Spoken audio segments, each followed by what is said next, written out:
Thank you to today's sponsor, the Church on the Square of Georgetown, Texas, which happens to be my church.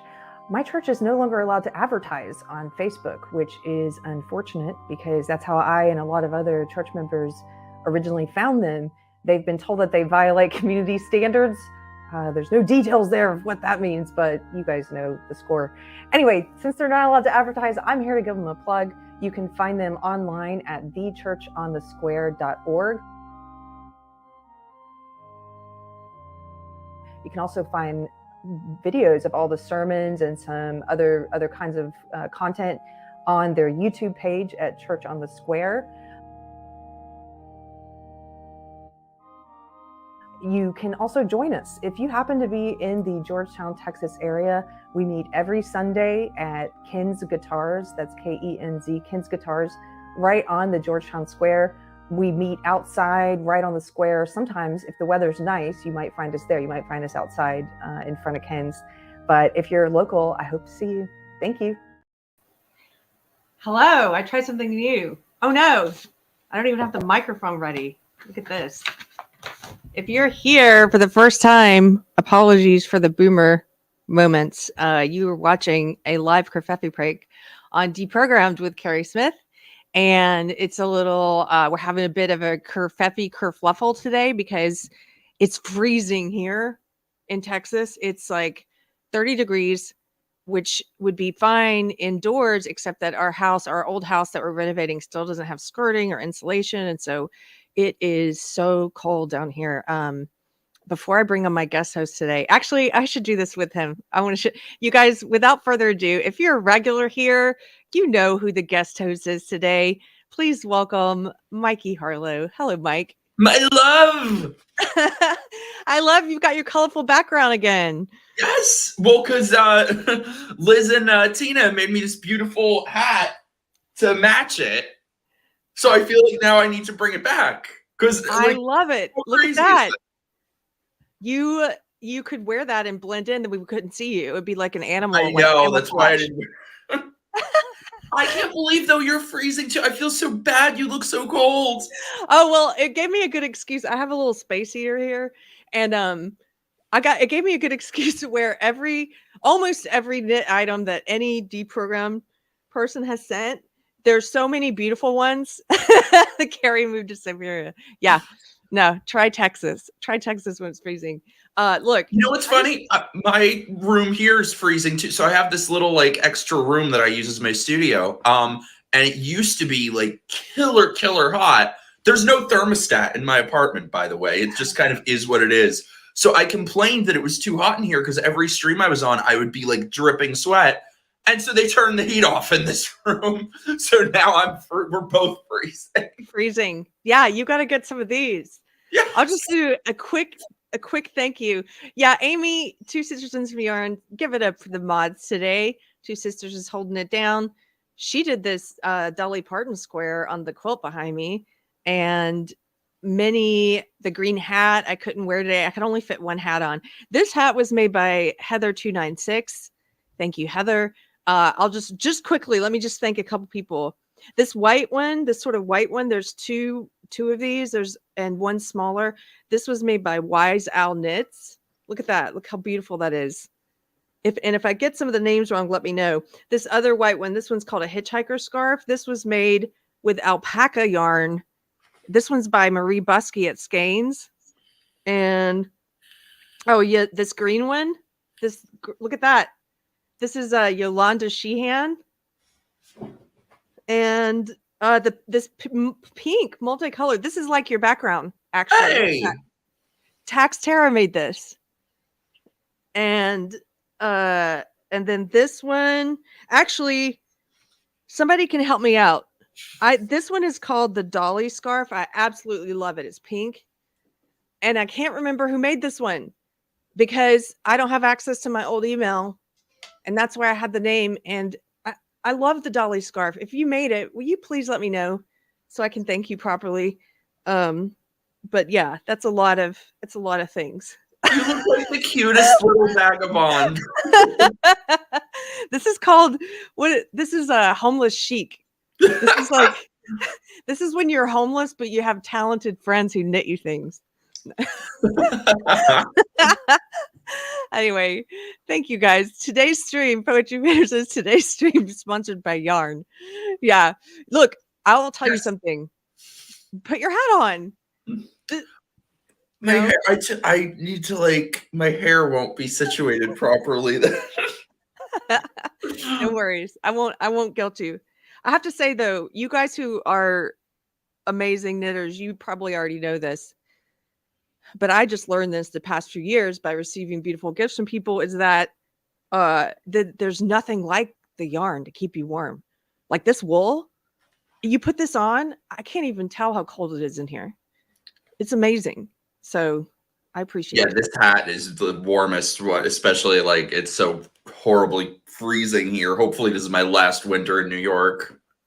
Yeah, Florida, man. Let's both go there. You got to come visit. I'm very excited for you to move. Okay, so thank you guys for hanging out. If you're new here, this is a live show we do on Mondays and Fridays where we just kind of talk about what's in the news and what's on our mind. And lately we've been going through the Twitter files, so we're going to get to that in a second. I have two announcements. One is that my husband and I have opened up our home. We've been doing these house concerts.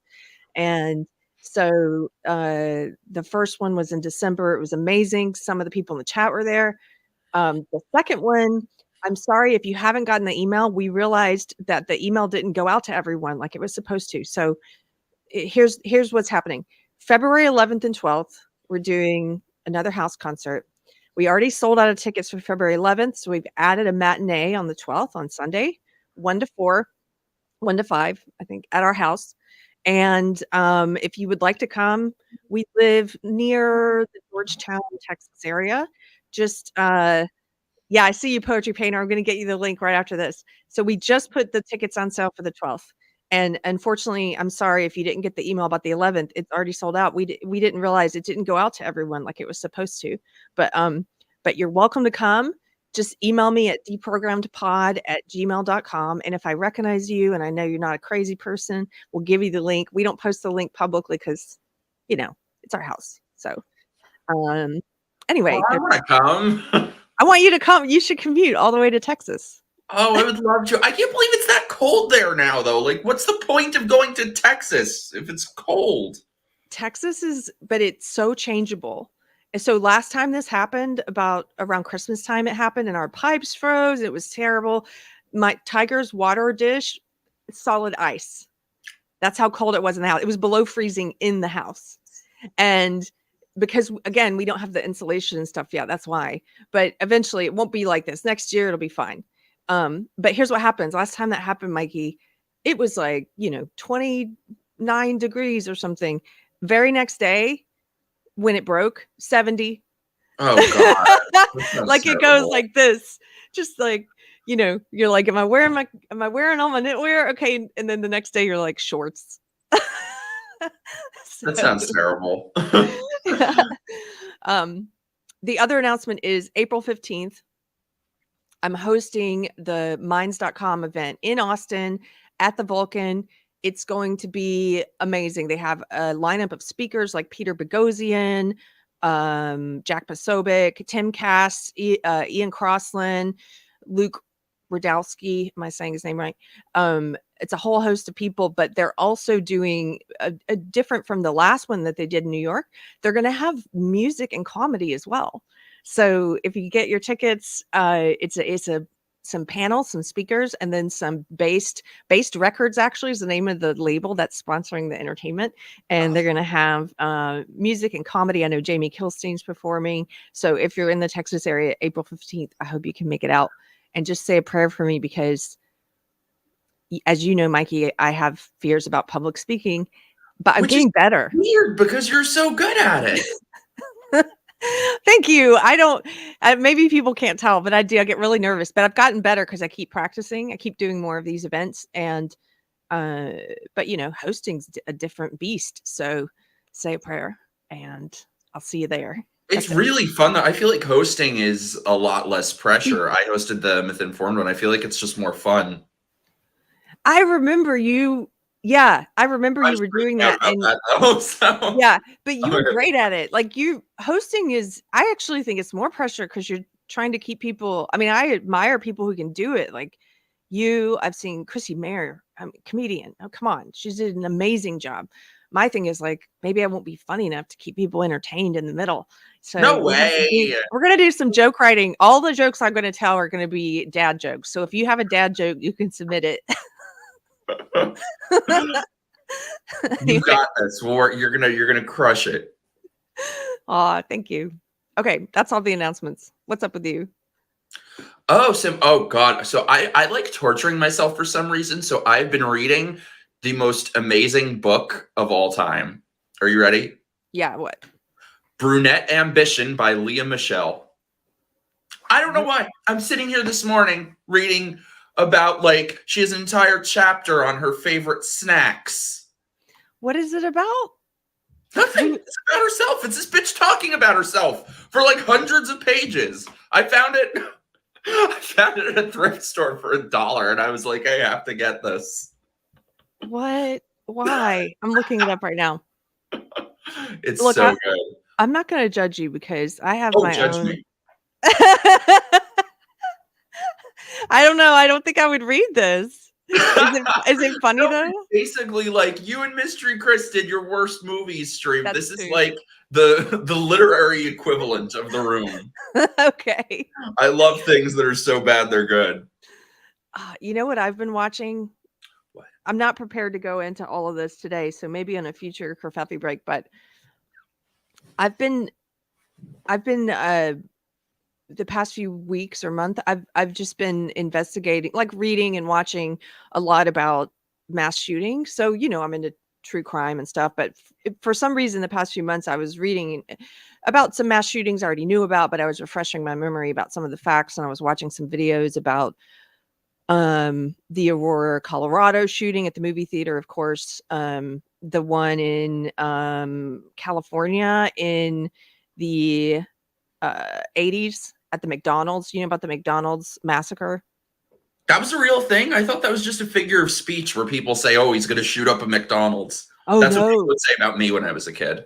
No, that was one of the first mass shootings where, watching it unfold on the news, people were like, what the heck is happening? Because they weren't as common back then to see these things unfolding. So there was the McDonald's massacre. This guy just he took his wife and kids to the zoo. He took them to a McDonald's. They all came home. His wife started getting ready for dinner, and he went and got dressed in camo and got his weapons and headed out. And she said, "Where are you going?" And he said, "I'm going to hunt humans." And then he went to the McDonald's next to them and just started killing people. And because they Was weren't he like prepared for it. is he like concerned about obesity? There's always a place for humor. Is it too soon? Sorry, I'm an asshole. Go on. No, he was just, I think, well, what motivates him, that's why I read about a lot of these, because I try to figure out what motivates these people. And he had actually called a mental health service a couple days before this happened, and like a state service, and they hadn't gotten back to him yet. And he had said something to his wife like, well, society had their chance. He just hated humans. He hated society. He had a resentment at the state of being, and wanted to take as many people out as possible. And so anyway, there was the McDonald's massacre, and then that was the 80s, and then in the early 90s there was a similar one right down the road from me in Killeen, Texas, at a Luby's restaurant. And guy drove his pickup truck into the front of the restaurant while people were there, the lunch crowd, and just got out and started shooting people. And so those were two of the early ones, like the 70s and 80s. But then I was reading about a lot of them. And then right as I was on YouTube watching a video about one of these, the Virginia Tech one, of course, that was the college student who handguns killed. At the time, it was the largest mass shooting in US history, 32 people. But so I was reading about these, and right as I was doing it, YouTube has some new feature where they were like, breaking news related to the topic you're watching. And it was this shooting that had just happened in Menlo Park in California. Did you hear about this last week? No, sorry, I just thing popped up on my screen. The quartering is back. On Twitter? Yeah, sorry, not to interrupt. Okay. Matt Stevens. That was very inappropriate to do. I just Oh, realized that's that. okay. But I was just sorry. Go on. Well, so the one that just happened in Menlo Park, I started looking at the news. So as this was breaking, here's a couple things I noticed. And it was interesting because I had just been reading and watching about a lot of these. First thing the media does, first thing they do, the media, the politicians, the activists like David Hogg, they assign motive without knowing any of the facts. So because the Menlo Park shooting happened at like this Chinese, like the Lunar New Year party, it was in an Asian neighborhood. They said all these politicians and activists and celebrities they started tweeting stuff about, hatred of Asians. This is an attack on the Asian community. Stop Asian hate. Yeah, stop Asian hate. They didn't know any facts. They just immediately jumped to racial division. Let's push racial division, right? So then it comes out that the shooter's Asian. Do they retract any of that? It's exactly like that recent police death, whatever you want to call it. The white supremacist black cops. Yes, with the black cops, yes. But they will do anything they can to push racial division. And the people in those echo chambers who hear that, do you think they ever hear the facts or hear the corrections of like, oh, it turns out that shooter was Asian? No, because they drop the story. The media quits covering it because it doesn't fit the narrative anymore. The other thing they were doing immediately, David Hogg and others were tweeting about, this is why we need an assault weapons ban. Assault weapons. I put that in quotes because that's a made up word. Mm-hmm. We need an assault weapons ban. Okay, really? Because lo and behold, turns out he didn't use an assault weapon. Okay. And secondly, California already has an assault weapons ban. Mm-hmm. So what is that going to do? Clearly it didn't work. This shooting still happened. So it's like, this failed. Let's do it everywhere. No, you guys are insane. But they immediately they assign motive falsely without knowing any of the facts. And they immediately jump to trying to do a gun ban when those things, I think they're so misguided and they're so opportunistic, and none of them are talking about, like, if they were to go back and do research on all these different mass shootings, you would see some commonalities develop. It's not always the same, but there's some things that are present in many of these shootings. A lot of times it's a man. He has, in some cases, a really bad relationship with a mother or an abusive mother. Okay. They are socially awkward. They're sometimes would be characterized as antisocial personality disorder. They have severe social problems relating to people. Sometimes they're heavily overly medicated, which I know you talk about. Mm-hmm. And so, or they don't have a father in the home. There's like, but they're never like, let's figure out what causes a person to do this evil and let's try and address those societal ills. They never do that. They're just like, oh, it must be racism or sexism, and also let's ban guns. And it's amazing how the motives that they assign always fit exactly into all of their narratives. It's never like they assign a motive that's something different. It's the same playbook year after year after year.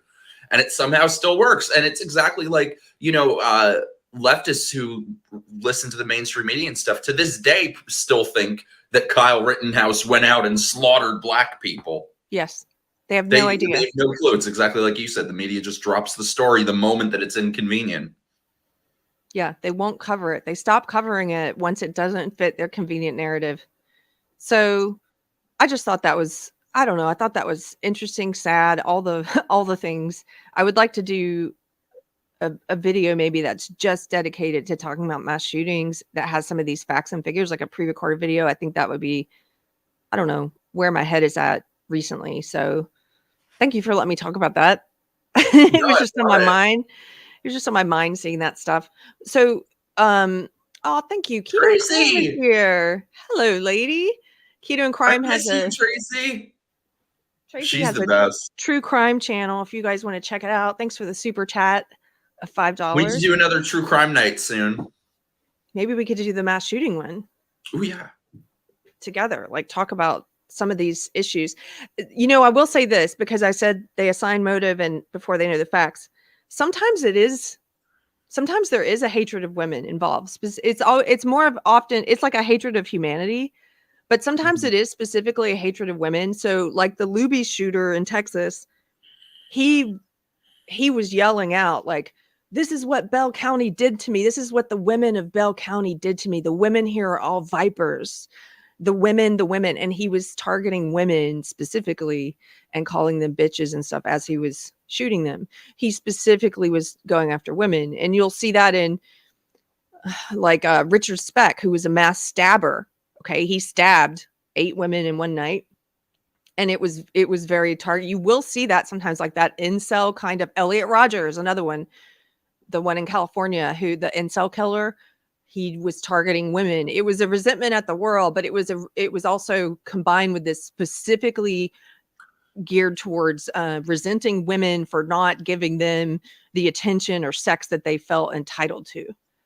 And it's funny because that is sort of the same entitlement that we're seeing now with the trans activists, saying that you have to sleep with a trans person, that they're entitled. And we see with the incels where that mentality leads, what the next step is to that sort of sexual entitlement. Oh, absolutely. There was a tweet I posted a couple of weeks ago about this. It was this attitude. It was a post from a trans woman, so biological male, who was basically venting about how his date stood him up once she realized he was trans, and how he was at a restaurant getting drunk listening to these cis women, he means women, near him, and how he'll never have what they have or be what they are, and they'll never date. It was this, he was simultaneously resenting them because he wasn't them, but also resenting them because they didn't want to date him, and then was going to drive home drunk. And so there's this new kind of trans woman. I say new kind because I don't think these people really, this new kind, really have gender dysphoria. They're incels. They're men who can't get women, have a resentment towards women, and decide their best mating strategy is to become a woman and then try and pressure lesbians into having sex with them. Like, not very successful. It's so sick. It's so sick. Exactly. It's so sick. Yeah, exactly. Maybe that's why some incels are trans. LOL. Keto and Crime says, yeah, Richard Speck was the first incel. Which one was he? So he was this guy in the 60s who, it was a mass stabbing. This also gets to the heart of them talking about the weapon of choice. People, there are mass stabbings in countries that where they don't allow citizens guns. I mean, people will still find an implement. This guy in Chicago in the 60s, he took a knife and he broke into a apartment building and stabbed 8 women to death, and had real problems towards women. Had a very what news reports I could find about his mom had a really bad relationship, it sounded like a toxic or maybe abusive mother. And but they're never gonna. It seems like we're never gonna get to have that conversation in the U.S. about like, well, what are the factors that lead someone to do this kind of evil? Let's talk about what they have in common. We're never going to do that. It's just like, oh, must be racism and let's ban gun. Yeah, guns and racism. I would love to see, if we do a true crime show, I would love to look at all of them and see how many of these shooters were on psychotropic drugs, were on antidepressants, were on all of this. I'll bet you almost every single one. A lot of them probably. Yeah. Keto and Crime, thank you. Thank you for the super chat. $5 says yes to the mass shooting video and a discussion on the menu. Have you seen the menu? What's the menu? Ooh, a movie. It's really good. Except that chick, that actress. Oh, all the work she's had on her face is terrible. She looks like a fucking Pokemon. I don't even know this show. What is this? I forget her name. What's the actress's name in the menu? She's had more face, and I think she's like 22 or something, and she's had more face work than Michael Jackson. Somebody in the chat will tell you. Sorry, Okay. not to go from like mass shooters to Anya Taylor-Joy. Okay, somebody knew it. She's starting to look very Michael Jackson-y. by the way, I can't keep an eye on chat the whole time. So, Amy, if you're still here and someone reminds me who made the dolly scarf, will you tell me who that is? Thank you. I can't get over how cute you look with all your layers. People who are joining, and I'm sure they're like, "What the heck is going on?" And yeah, it's freezing here. Okay, so have you been following the Twitter files? Some of them. Was there a new one in the last day or two? I'm not sure about the last day or two because The last one I saw was about Hamilton 68.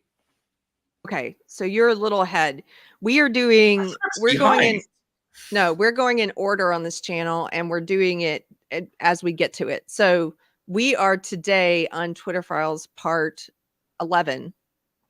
And if you are someone who has not been keeping up because there's a lot of stuff in the news, or if you are someone who would prefer listening to things being read to you or reading it with people like I do, I enjoy reading with people, then we've been reading through these to make sure we hit them. So if you don't mind, Mikey, we're going to read through part 11 today.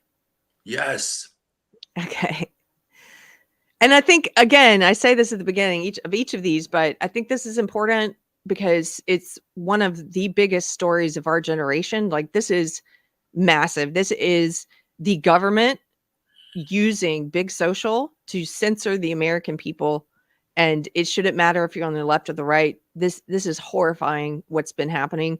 And the mainstream media is trying to ignore it. And so I think as many people as possible need to be reading this, sharing this, trying to get their friends and family, especially those who are in echo chambers, to pay attention to what's happening. And even if they think, well, at least it's just conservatives they're censoring, it's just, yeah, but they could do it to you.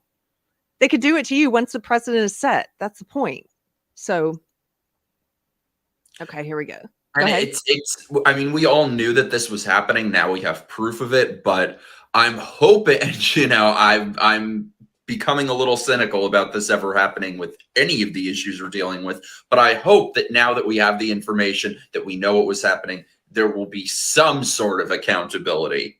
I know I'm living in fantasy land to think that. However, would be nice, because it seems like we always get up to that point where we were all right. We all knew exactly what was happening. And this could be on a million different subjects, whether it's this, whether it's the lockups, whether it's whatever.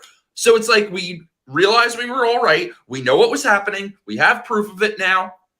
And then what? And then what? It seems like there never is a next step. There never is any accountability. There never is anything changing.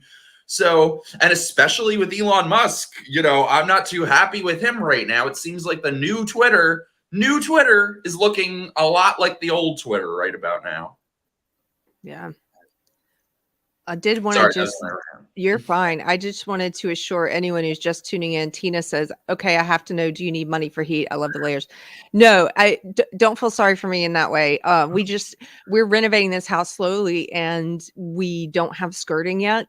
So all of we did install heating, but it's just underneath the house with the cold wind blowing. And so it actually, when we have the heat turned on, it just comes in as cold.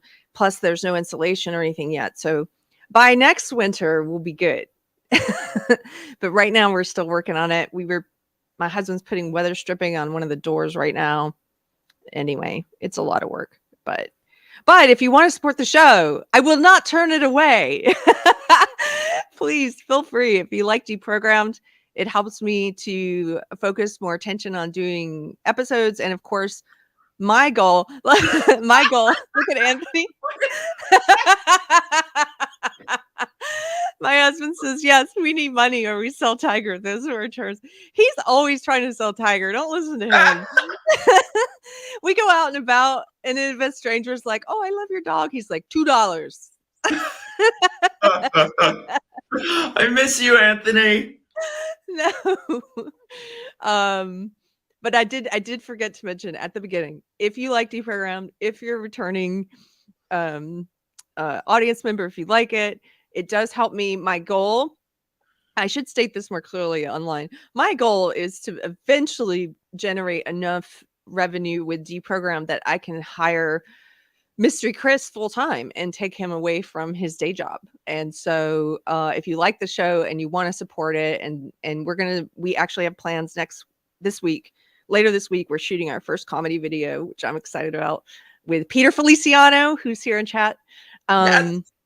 It's going to be so fun. Anyway, if you like it, we have a Patreon, we have a Locals, we have a Subscribe Star, or you can be a member here on YouTube. Even $1 a month helps us. So if you like it, thank you very much to those of you who support us. But yeah, don't feel sorry for me about the heat.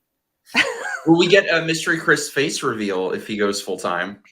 That's the incentive. That's what I should be using to market this. Look, if Mystery Chris doesn't have to make a living at a day job, he will reveal his identity. So there, I should be, ladies, if you like his sultry voice, just wait till you see his sultry face. You know he's probably cute. I can tell. He's gonna watch us and be like, "Why are you pimping me out?"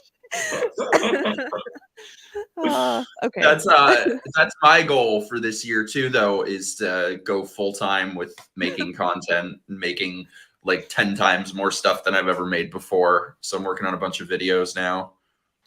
I'm excited for your Escaping New York series. Thank you. Me too. I should have it out soonish. I'm so slow with editing. Somebody pointed out if Chris reveals his face, then he'll just be Chris. That's true. Okay, we're getting into the Twitter files. This is Twitter files part 11. Here on Deprogrammed, we are taking our time with this. So don't feel bad if you have not read all of them yet, because you can just tune in and listen and read them with us. We do think it's important to go through these. So this one was put out by Matt Taibbi on Twitter, so you guys can go follow him there. He's put out several of the parts, and I like how they have different journalists involved. It's not just one journalist releasing this stuff. So he goes, the Twitter files part 11, how Twitter let the intelligence community in. In August of 2017, when Facebook decided to suspend 300 accounts with, quote, suspected Russian origin, Twitter wasn't worried. Its leaders were sure that they didn't have a Russia problem. Quote, we did not see a big correlation. Quote, no larger patterns. Quote, Facebook may take action on hundreds of accounts and we may take action on less than 25 or around 25. So they basically, they looked at what Facebook was doing when Facebook said they were suspending 300 accounts with suspected Russian origin. And Twitter was like, internally, they were like, man, we don't have a Russia problem. We're pretty sure about that. And you they're going to fold on that so fast, because that's exactly what they did with Alex Jones. If you remember, he was getting banned everywhere else, and they didn't ban him. And then that lasted maybe 2 days before they were pressured into doing it. Yep, and then they did. They always fold, and as we've seen throughout these different parts of the Twitter files, they will start off internally in these documents saying things like, "Well, Trump didn't actually violate the TOS." And he didn't even violate it with coded language. So I don't know what we can do. And by the end of the communication, they'll be like, oh, he completely violated it. And like, they just talk themselves into it. Like, it's crazy. Oh, thank you, Poetry Painter. Thanks for the super chat, $20. She says, I'm not giving you any money. I'm sitting here vaping the stuff that Poetry Painter sent me. You're the best. Because they banned it here. They ban everything here.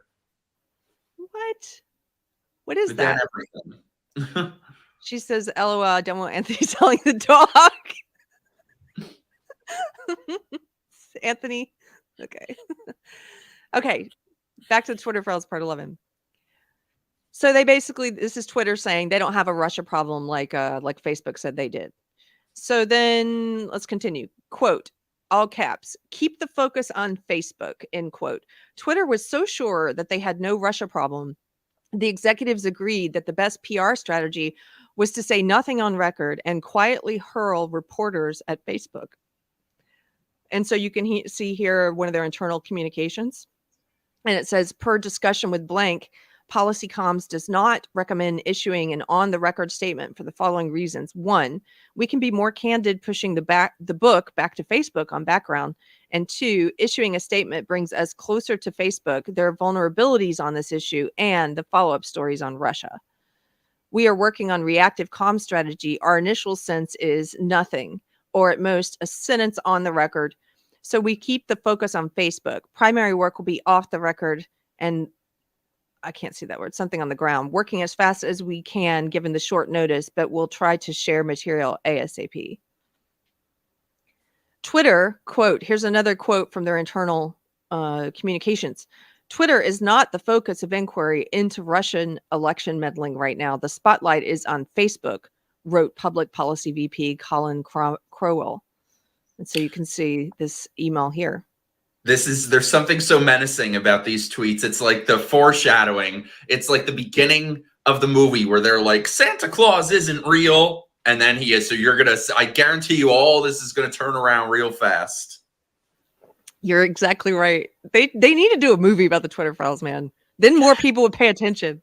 I know. If they fictionalize, they can base it entirely on fact, but say it's fiction, and then leftists will watch it. If this were if this were some sort of malfeasance from the right, the movie would be out already. They did the George W. Bush movie while he was still in office. They did the Trump Russia movie. There was like a movie of the week within the year. You're exactly right. We need movie makers on the right. We need movie filmmakers, musicians, and I know the system is stacked against you guys. I know that it's hard to get a leg in to the existing, because it's a lot of leftists who run these studios and labels and stuff. But man, I'm very glad for people who are creating I'm very grateful for people who are creating alternative platforms. Thank you, Alan Scott, for the super chat. $2 for the heater fund. I'm just gonna run with the heater thing. Let's do it. And Anthony Garcia Music says, Tiger lives to see one more day, poetry painter. So stupid. I have to tell you one thing. I may have mentioned this on a Kerfefe break before. We're just taking some tangents here. There's this old timer in our neighborhood who has an occasion to be in our house quite often. And he really reminds me of my grandfather. And the first time he met Tiger, I picked up Tiger and Tiger licked me on the face. And this old timer was like, I'd wring that dog's neck for that. And I was like, what? And then he was like, oh yeah, I'd kill a dog. I kill lots of dogs. He's like, they don't have a soul. What do I care? And he was like maybe only 10% kidding. Oh my God. You don't know any old Southern men? No, not even dogs. Look at your face. I'd rather they kill people. He was like, oh yeah, I kill a dog. I kill lots of dogs. Every time he comes over now, we're like, Tiger, don't go in there. Don't go in there. I'd hold on to Tiger so close. Somebody says, Deb Subversion says, face? Question mark, face? Terrible. You're terrible. Look, my grandfather grew up in the Great Depression with many mouths to feed and many kids on the farm. And he was the type who, he loved animals. He had dogs. He had horses and cows and everything. But he didn't really understand culturally, like where we're at. If your dog is sick, you take him to the vet. And my papa was always like, if your dog's sick, you just take him out back and shoot him. And we're like, no. He's like, why are you going to spend all that money on a dog? Anyway, this guy. You should meet my dog is about 17 now, and he can't walk, and he's in diapers, and I don't care. I'll put him on friggin' life support if I have to. He's going to be around forever. Yeah, that's how I feel about Tiger. Nothing bad's ever going to happen to Tiger. I tell him that all the time. I think I have to get him a wheelchair. He's literally like crawling around the floor. I don't care. We're in this together. Get him one of those, the doggy cart things. They put their hind legs on the cart. Andrew B, thank you for the super chat, sir. I like your serious photo there in your library. Thank you for the $5. That's badass. And Little Ragamuffin, $5. Thank you, lady. Says Little Ragamuffin. 5 spot to support the new comedy video. # make liberals laugh again. I love you, girl. Thank you. I'm very, very excited about this comedy video. Okay. This is the best part about doing the Twitter files on Deprogrammed is we just take side tracks and talk about dogs. So We're back to Twitter Files Part 11. So again, this is the buildup, as Mikey said, where they're basically all these internal communications where Twitter was saying, well, Facebook says they have a Russia problem. Facebook says they're deleting 300 suspected Russian accounts, but we don't actually have that. We have less than 25, and there's no reason for us to issue a statement. Okay, so that's what they're saying is, we've looked internally and there's nothing going on with Russia here. In September 2017, after a cursory review, Twitter informed the Senate that it suspended 22 possible Russian accounts and 179 others with, quote, possible links to those accounts, amid a larger set of roughly 2,700 suspects manually examined.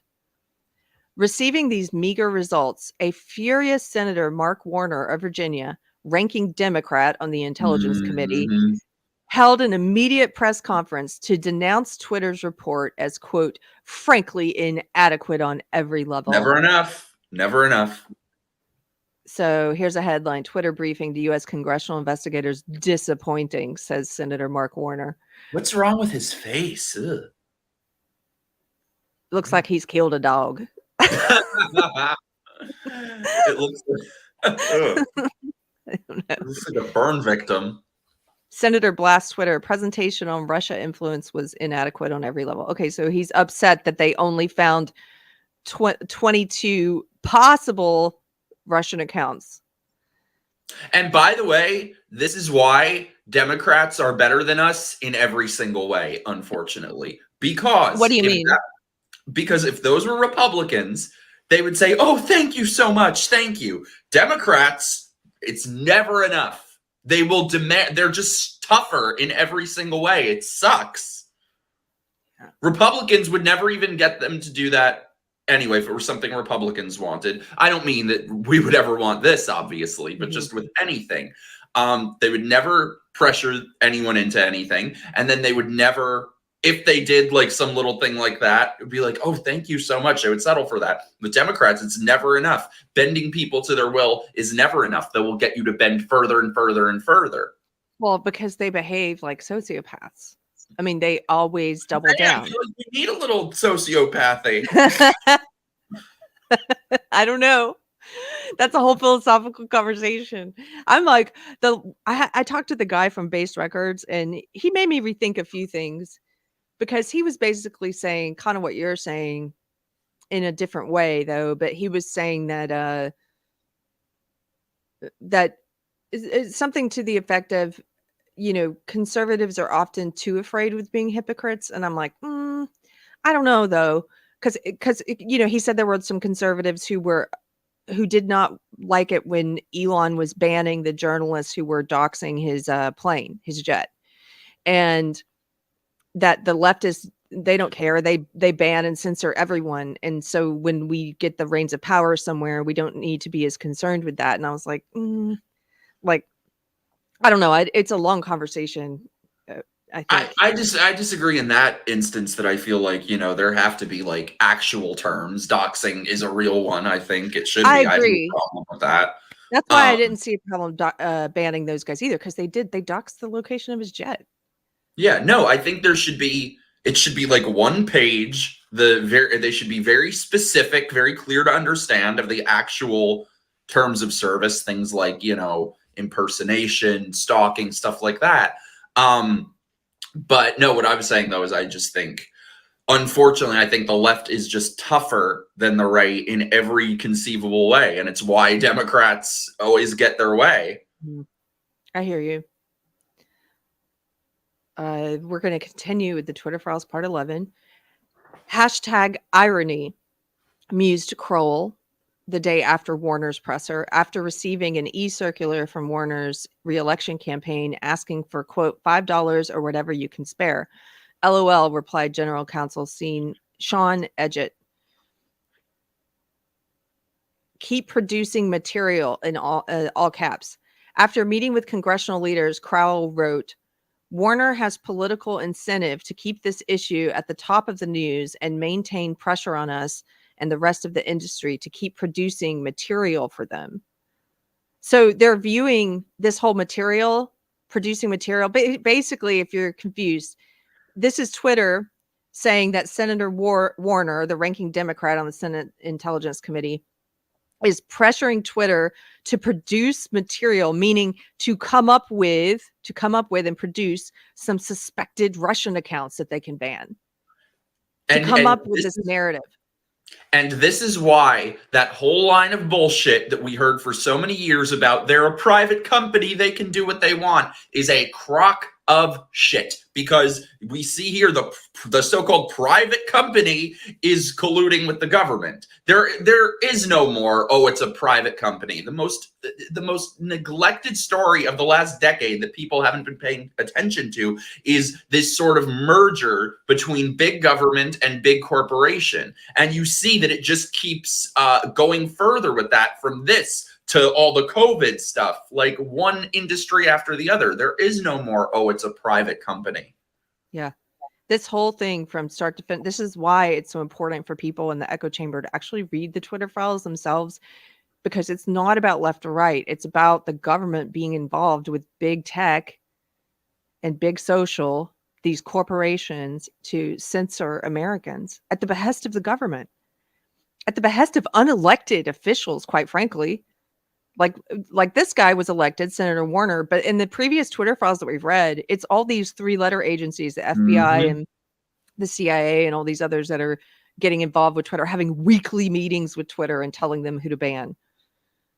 Oh, but they're a private company. What are you talking about? They can do what they want. They're a private company.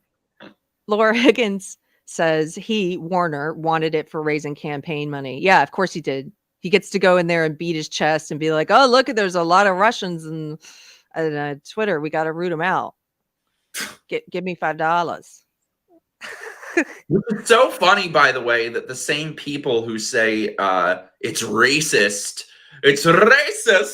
to say that COVID came from China are the same people trying to create all this hysteria about, like, oh, Russians. Yeah. Do you remember when Saturday Night Live used to have the Russian lady correspondent? Who played her? Does anybody remember? Oh, the old, like, recently? Not recently, maybe 10 or 15 years ago. I was thinking of someone else. When it started to fall off. But they did have this Russian character. They would never do that with an Asian character, where they had the Russian and she was dressed kind of like this. She was all warm and it's like, they would never do a Chinese character like that today. No. Okay. Matt Taibbi, Twitter files, part 11. All caps, taking their cues from Hillary Clinton. Crowell added that Dems were taking cues from Hillary Clinton, who that week said, quote, it's time for Twitter to stop dragging its heels and live up to the fact that its platform is being used as a tool for cyber warfare. And so you can see this email here, this internal email from Colin Crowell at Twitter to Jack Dorsey and others. And it says, here's a little more background. And this part that's highlighted, Democrats are also taking their cues from Hillary Clinton, who in her What Happened book is pointedly talking about the role of Russian propaganda and dirty tricks that were pushed through social media and the role that had in her demise. That is not what happened to her. She was not denied the presidency because of Russia. That's so stupid. It was her turn, Keri. Yes. It's her turn. Gosh, that's the sign of a narcissist, man. You can't take your L and learn from it. You're like, it wasn't me. It was someone else. What happened? It was Russia. Someone else. That's why I lost. Do you remember the long list of excuses? Like, somebody had just kept a list of all the excuses Hillary made of reasons she lost. And one of them was Netflix. Really? One of them, she said there were conservative documentaries on Netflix, which, by the way, I've never seen a single conservative documentary on Netflix. But she literally even blamed Netflix for her loss. It's everyone else. It's everyone else but her. That's narcissists can never.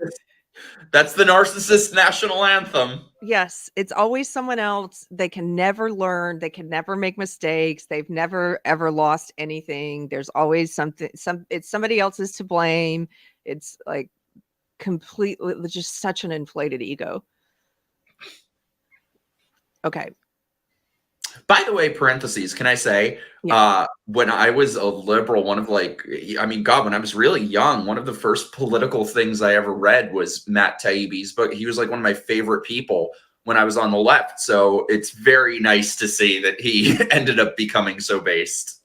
Yeah, he is. And Matt Taibbi. He's always very independent minded, even as a liberal. Yeah. So that makes me happy. People in the leftist cult don't know what to make of this because they don't, if the further you get into that cult, the more that you buy into that way of thinking of like, you're either in the cult or you're a right winger. So they look at this, they look at Matt Taibbi being a part of the Twitter files release, and they think he's become a right winger. He hasn't. This is liberalism. This is freedom of information. This is trying to get to the truth. It's not right or left. He's not some right winger because he's reporting on this. Not that there's anything wrong with being a right winger. It's just they call everybody that, so it becomes meaningless. It's such a tribalist way of thinking. But you're right. This dude's like Rolling Stone reporter. Yeah. Or was. Oh, they would never let him be now. Yeah. Matt Taibbi, Twitter Files Part 11. If you're just joining us, we're reading through Part 11. In growing anxiety over its PR problems, Twitter formed a, quote, Russia task force to proactively self-investigate. Let me tell you something. This is true with any company or organization or hobby group.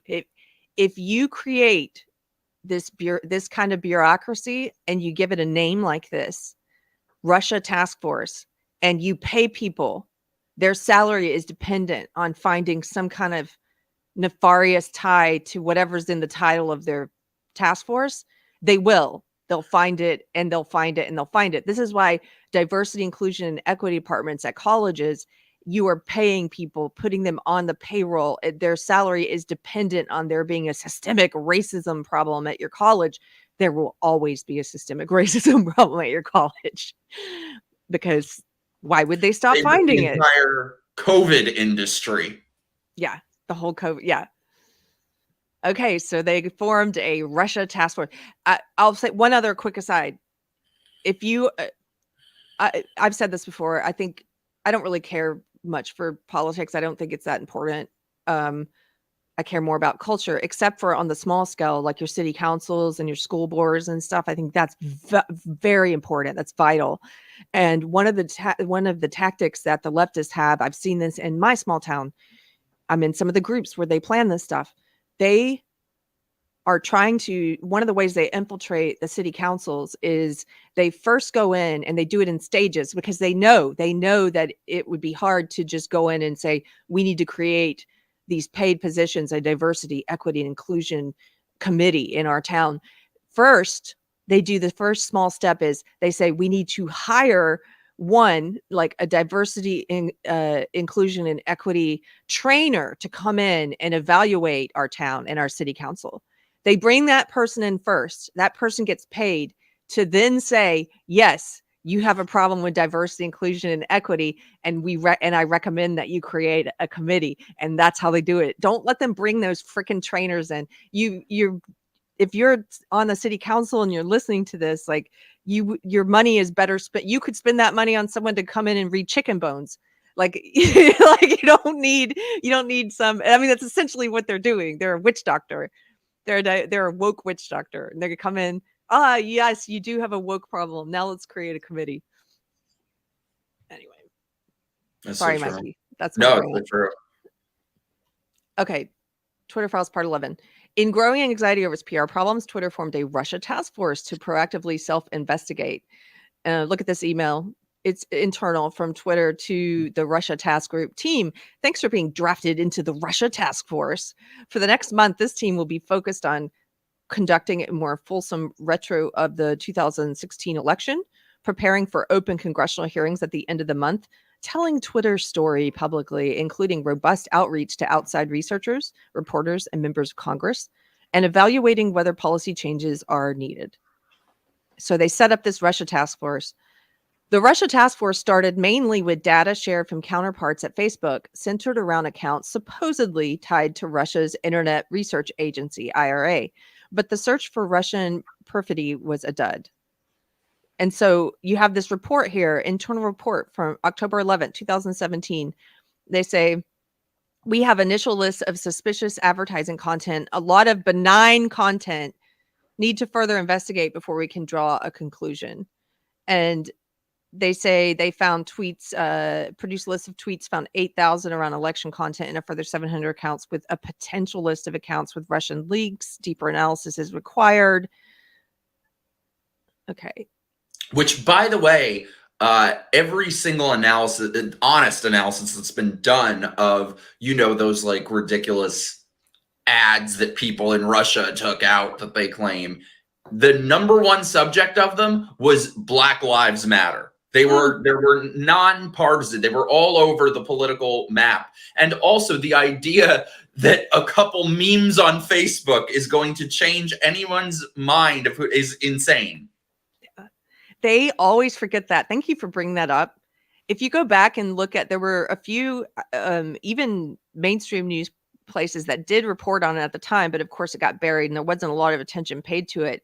But the ones that Facebook found who were foreign, trolls, they were creating a lot of Black Lives Matter events, like you just said, rallies and stuff. And then they would sometimes create a conflicting event on the same day at the same place. They would do a Trump rally event because they were trying to create division in our country during the election.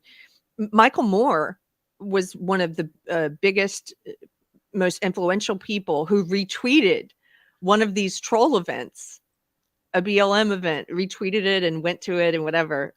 And so they would get people who were not trolls to go to these events and to think they, Lissa! I was just saying hi to Lissa. Oh, hi, Lissa. We met her in Florida. I love her. Actually, underneath all these layers, I'm wearing a t-shirt that Lissa gave me. I'm so jealous, Lissa. I'm so jealous that you're on vacation. We're both freezing our asses off. Okay, we're continuing. So this is also from that October 13th, 2017 memo at Twitter. Quote, no evidence of a coordinated approach. All of the accounts found seem to be lone wolf type activity, different timing, spending, targeting, less than $10,000 in ad spent, less than $10,000 total. That's so funny. Oh, some Russia problem. Okay, same from the same memo. Quote, first round of RU, so Russia investigation, 15 high-risk accounts, 3 of which have connections with Russia. 3, although 2 are RT. That's the Russia media network, right? Mm-hmm. Quote, built a new version of the model that is lower precision but higher recall, which allows us to catch more items. We aren't seeing substantially more suspicious accounts, though. We expect to find less than 20 with a small amount of spend. Like, they're trying their hardest to produce this content. That's their words. Produce this content that the Democratic senators and Hillary Clinton are pressuring them to do. And they can't even find 20 accounts. Okay, here we go. Quote, finished with investigation, 2,500 full manual account reviews. We think this was exhaustive. Only 32 suspicious accounts, and only 17 of those are connected with Russia. And only 2 of those have significant spend, one of which is Russia Today. That's their media outlet. Remaining less than $10,000 spent. This is the big Russia media. And that's what cost Hillary Clinton her turn. Those 2 accounts, which spent less than $10,000, they cost Hillary Clinton the election. Wait, I have to look up how much did Hillary Clinton spend in 2016?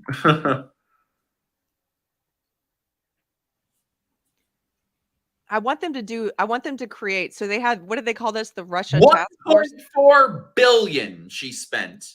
So but Hillary, $10,000 and 2 accounts. And that's what, cost her. I'm just doing some math. So Hillary Clinton spent $1.4 billion. 1.2 billion dollars, and there was less than $10,000 that was spent by supposed Russian trolls. Oh, and that's not even counting all of her super PACs, and I mean it's probably well over $2 billion. But that $10,000 was pretty effective if they cost you the election. Oh my gosh. Geez, does that magical money translate to anything else? Like, can I buy a mansion for $1? I didn't know 10 grand was so powerful.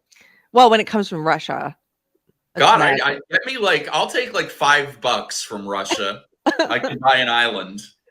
10,000 Russian dollars is worth 1.2 billion Hillary dollars. Okay, I'm just being silly. We're being silly. This is so it's just so ridiculous. It's so ridiculous, so you have to be silly. Insane. Okay, so Twitter search. Delusional. This desperate, delusional woman. Twitter search finding only 2 significant accounts, one of which is Russia Today, was based on the same data that later inspired panicked headlines like, quote, Russian influence reached 126 million people through Facebook alone. Look at that. There's that guy, Mike Warner. There he is with his red skin, his fucking chemical peel face. How many leftists? You're not supposed to go out until after it heals, Mike Warner.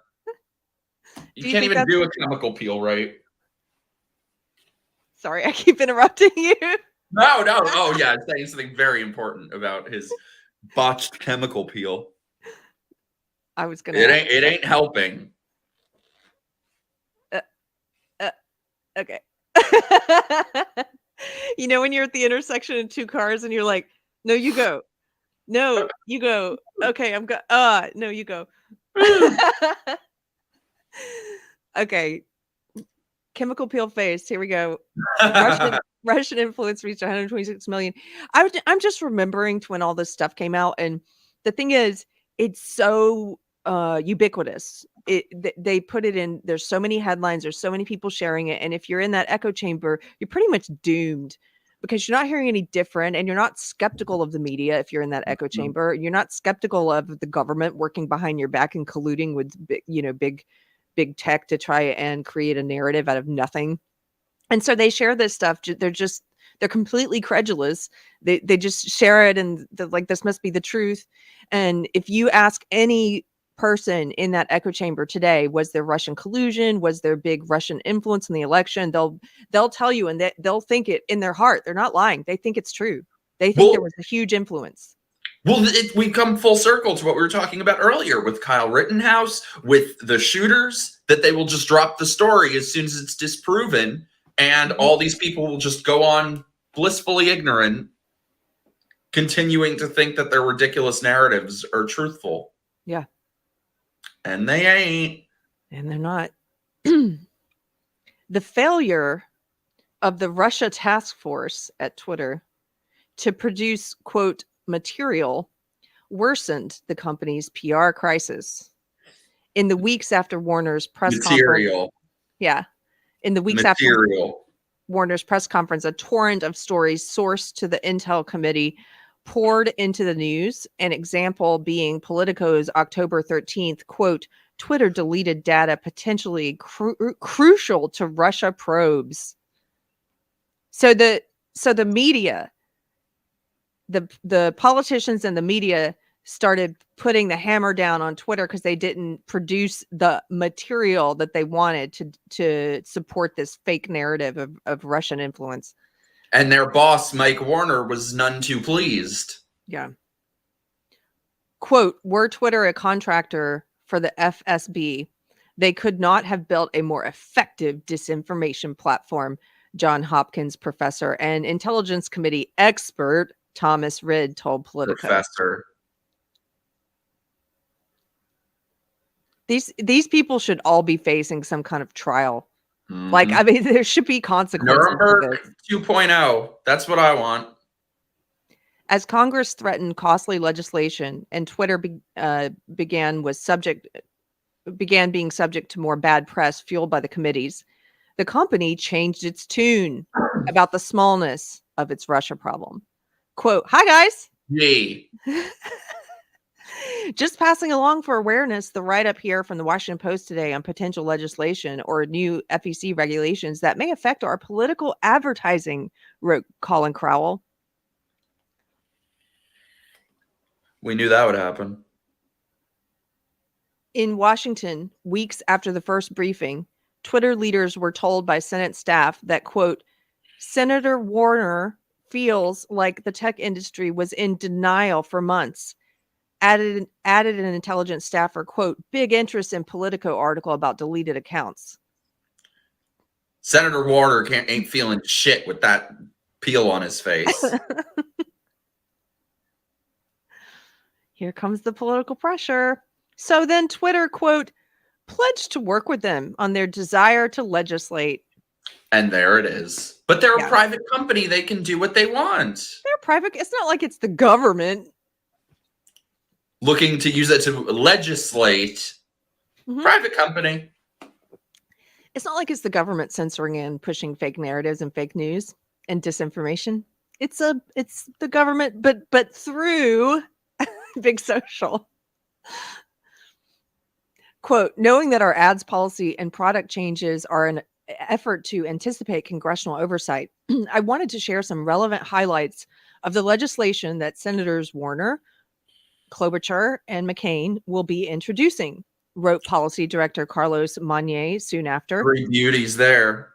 Mm-hmm. So this is a Twitter executive sharing the legislation with the rest of Twitter. Here's what's going to be happening. We're going to work with them.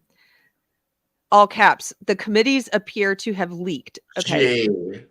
Even as Twitter prepared to change its ads policy and to remove RT and Sputnik to placate Washington, Congress turned the heat up more, apparently leaking the larger base list of 2,700 accounts. So the Intelligence Committee leaked all the names of those 2,700 names, only 2 of which were found to be Russian propaganda.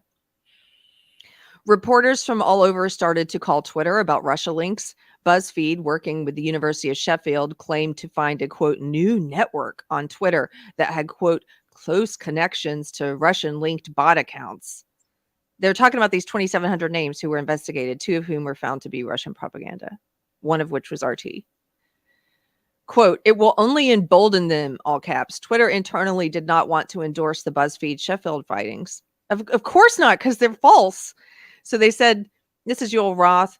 These are definitely bad accounts, and based on their phone carriers, they have signs of being connected to Russia. Once we've settled on a press strategy, we can and should suspend all of them. But they almost all were principally active in German.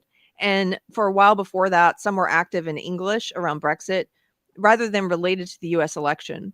And there's no especially clear sign that they're necessarily IRA linked.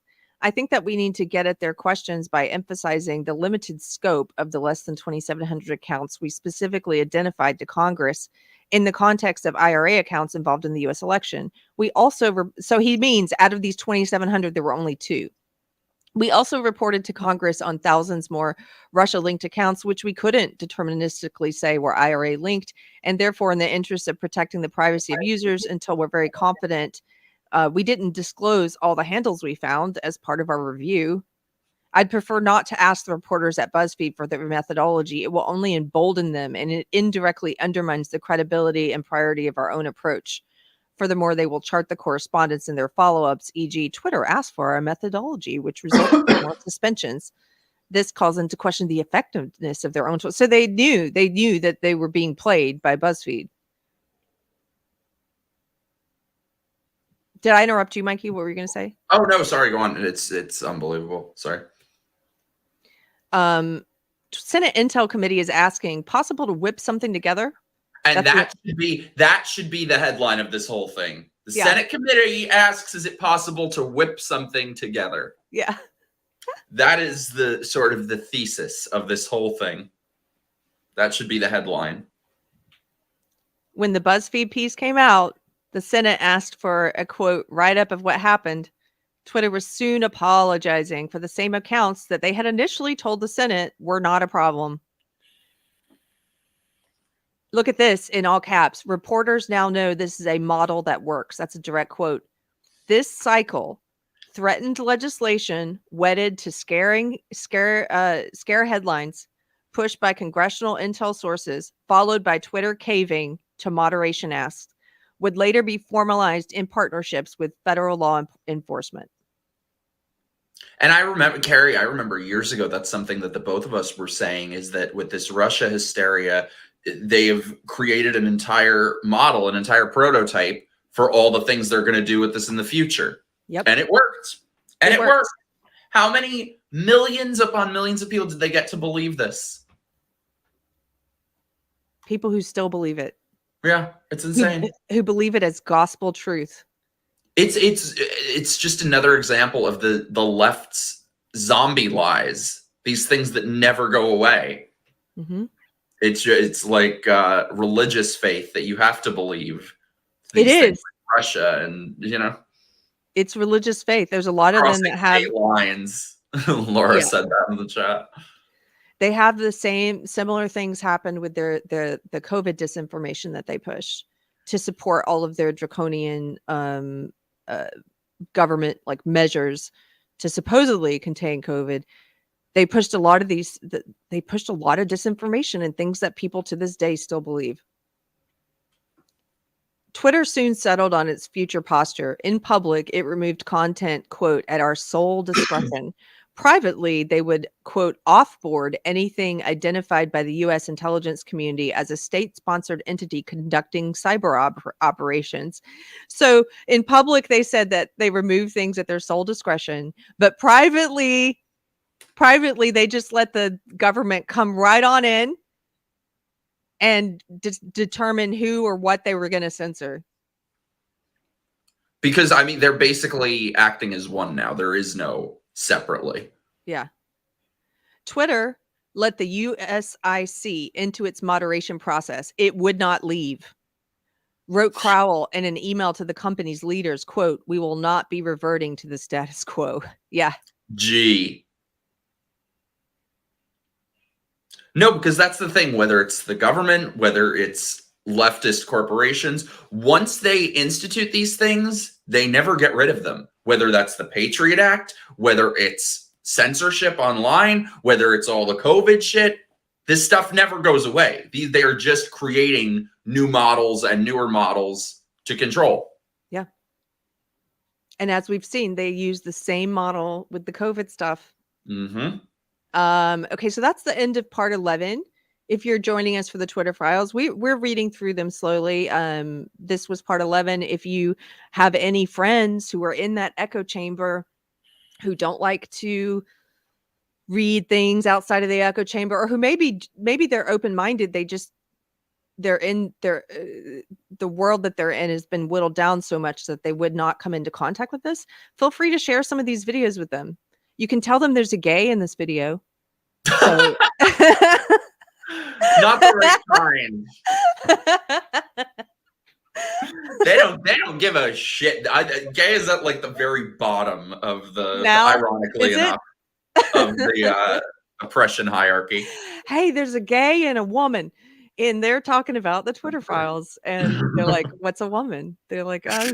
Yeah, I think woman is pretty low too on the totem pole, unless they can use it for something like, some kind of Me Too thing. Yeah. Unless it's like a believe all women. We're way down below. Trans women now. Oh, trans is at the top. It's the trans world, and we're all just living in it. Yeah. Yeah. Amy says his gay punch card doesn't work anymore. Sorry. I feel like I never got my card. Excuse me. Did you see?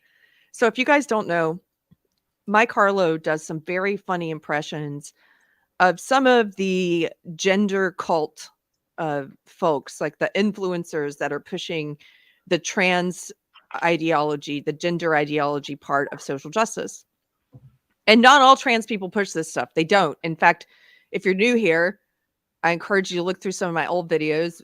I've had several friends on who are trans, who do not push the trans ideology stuff. And who, quite frankly, many are upset that these people, these activists, these woke activists are trying to speak for them. But there are some influencers who that's their claim to fame. They push the trans ideology stuff. They are themselves trans. And Mikey does some really great and hilarious impressions of some of them. So I was going to ask you, one of them is Dylan Mulvaney. Did you see? Thank you. Gosh, I'm so glad to be here. Did you see he got a new face? Oh, he looks like a potato. Like oh, it's horrible. I actually think they did a good job. We may disagree on this. I think he looks. Keep telling me, by the way, I just saw in the chat people keep telling me about some ice skater, but I haven't seen it yet. Oh, so we're gonna watch that. I saw that. It's very funny.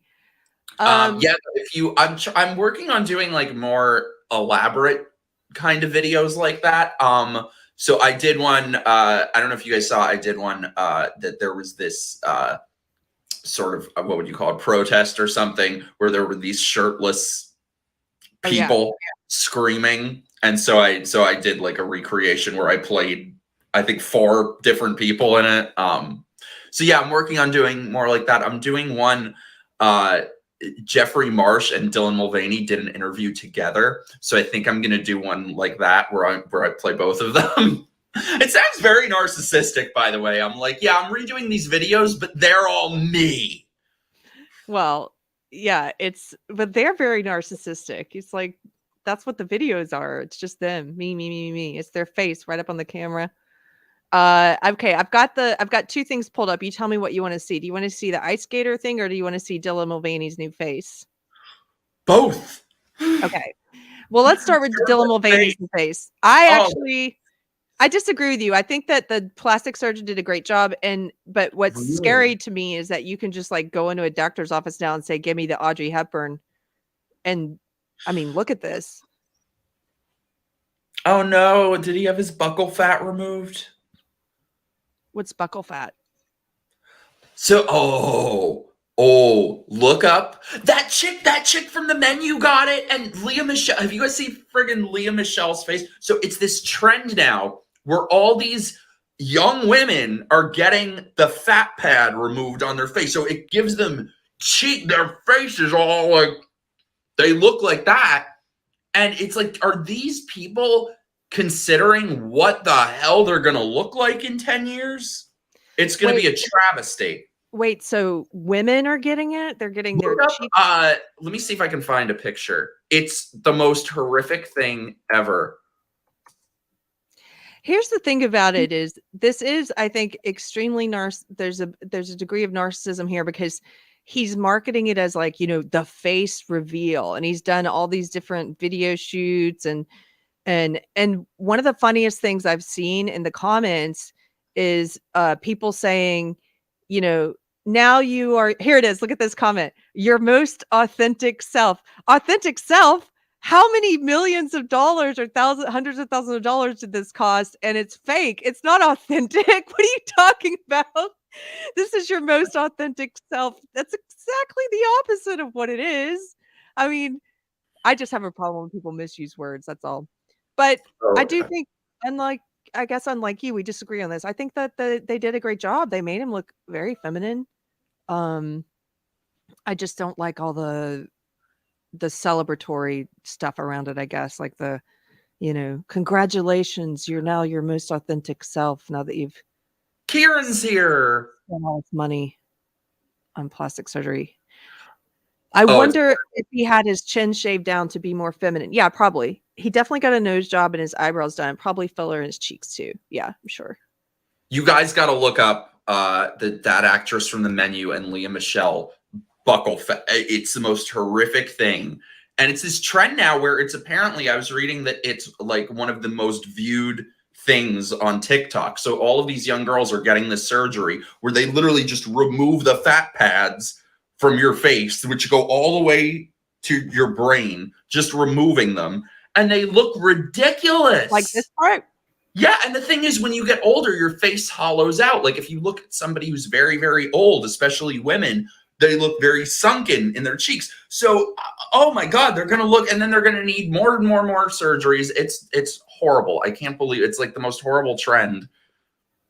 They're trying to do are they trying to do the fish lips permanently? Like, oh, they get that too. They get their lips inflated, their fat removed. It's horrible. Look up like Leah Michelle plastic surgery. You'll see it's the most horrible thing. I will just say, I think Madonna is the most tragic example of plastic surgery gone wrong. She doesn't even look human anymore. Whoever did that to her face ought to be in jail. Well, she did it. Whatever, but that's yeah. what I don't understand, though, is like to find a doctor to do that. Does the Hippocratic Oath just not exist anymore? I mean, when you think about the trans stuff and the stuff, I don't want to get your channel banned, and the plastic surgery stuff, it's like, look at Madonna. Like, you found a doctor to make you look like that? They should be in jail. Okay, this is weird. I'm looking up the plastic surgery you're talking about on Leah Michelle. It's almost like, have you noticed that there's a lot more women who are doing drag queen makeup now?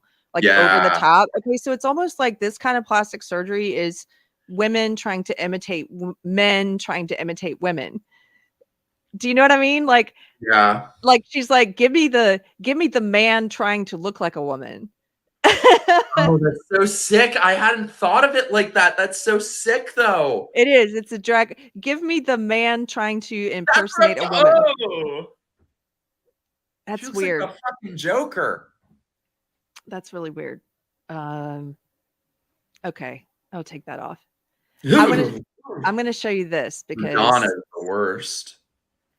Yeah, with Dylan Mulvaney, I think he looked better before. By the way, why is it? Sorry, just want to say before we get to this, why is it? So I feel like we feel similarly, and we both get shit from different sides because of this. That for me personally, if a person is transgender, if they're transsexual, I support that. You know, I think it should be.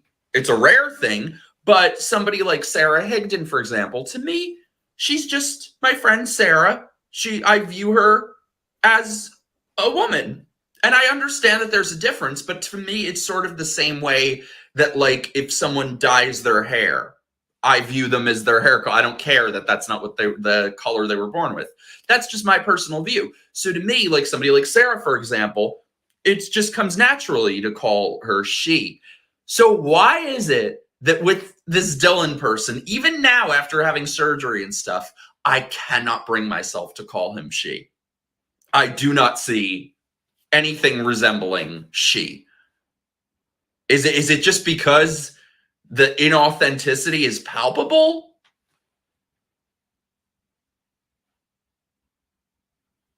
Hello? Keri? I think I broke Keri. Oh my God, have I just taken over the show? What can I say? What can I say? No, I don't want to get Keri banned. Where did she go? Oh my God. What should we talk about, chat? Yeah, I am the captain now. Chat, what should we talk about? Trans ice skaters. Please tell me. I haven't seen this, so please tell me he did some kind of like dance, like interpretive ice skating dance for transitioning. That it's like, I don't know what. Is she frozen or spaced out? The funny thing is I'm using my phone as a camera, so I can't even check if she's like messaging me. Like, let me try to.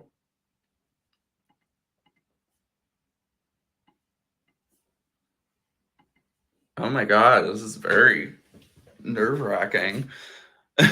Keri. Pop Keri in the microwave to thaw her out. Mikey, there you are. Keri, where did you go? I feel like you're stuck in like the poltergeist land.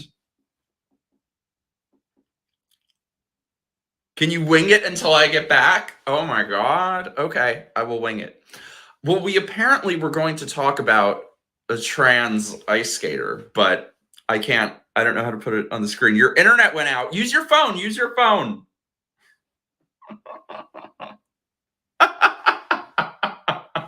I get like very anxious talking myself on the camera. Mikey, go watch the video. What do I search for? Trans ice skater? Oh, I think I might be wrong, but let me check. I think I can still put stuff on the screen. Let's see. You can do it, Mikey. Thank you. Okay. What am I searching for? Trans ice skater? Okay. By the way, while she is gone, send Keri your super chats. Support her channel because she does amazing stuff. I'm going to guess that the links are below. I don't know if they are. I might be lying. I might be misleading y'all. Okay, trans ice skater. Here's the trans ice skater. Okay. Can I put it on the screen?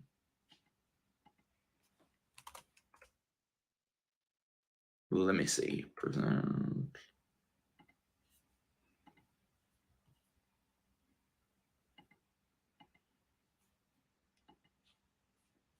Can you guys see it? Oh, it won't let me add it. Okay, so here's what we're gonna do. Maybe I'll watch it and you guys can hear it. All right. Stunning and brave trans skater. Finland has introduced the world's first transgender national figure skater. All right, let's see. Please tell me it's some kind of like interpretive transitioning. I'm hoping it's going to be like, I don't know. Okay, play.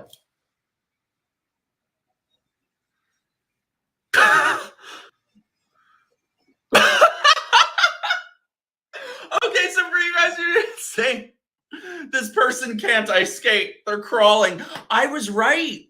It's like it's the perfect metaphor of like transformative action.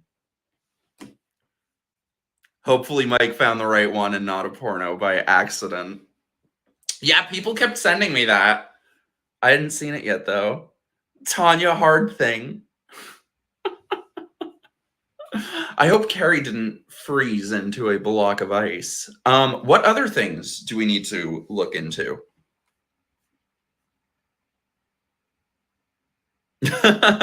When you lean back, your wall moves and it makes me think I'm on acid.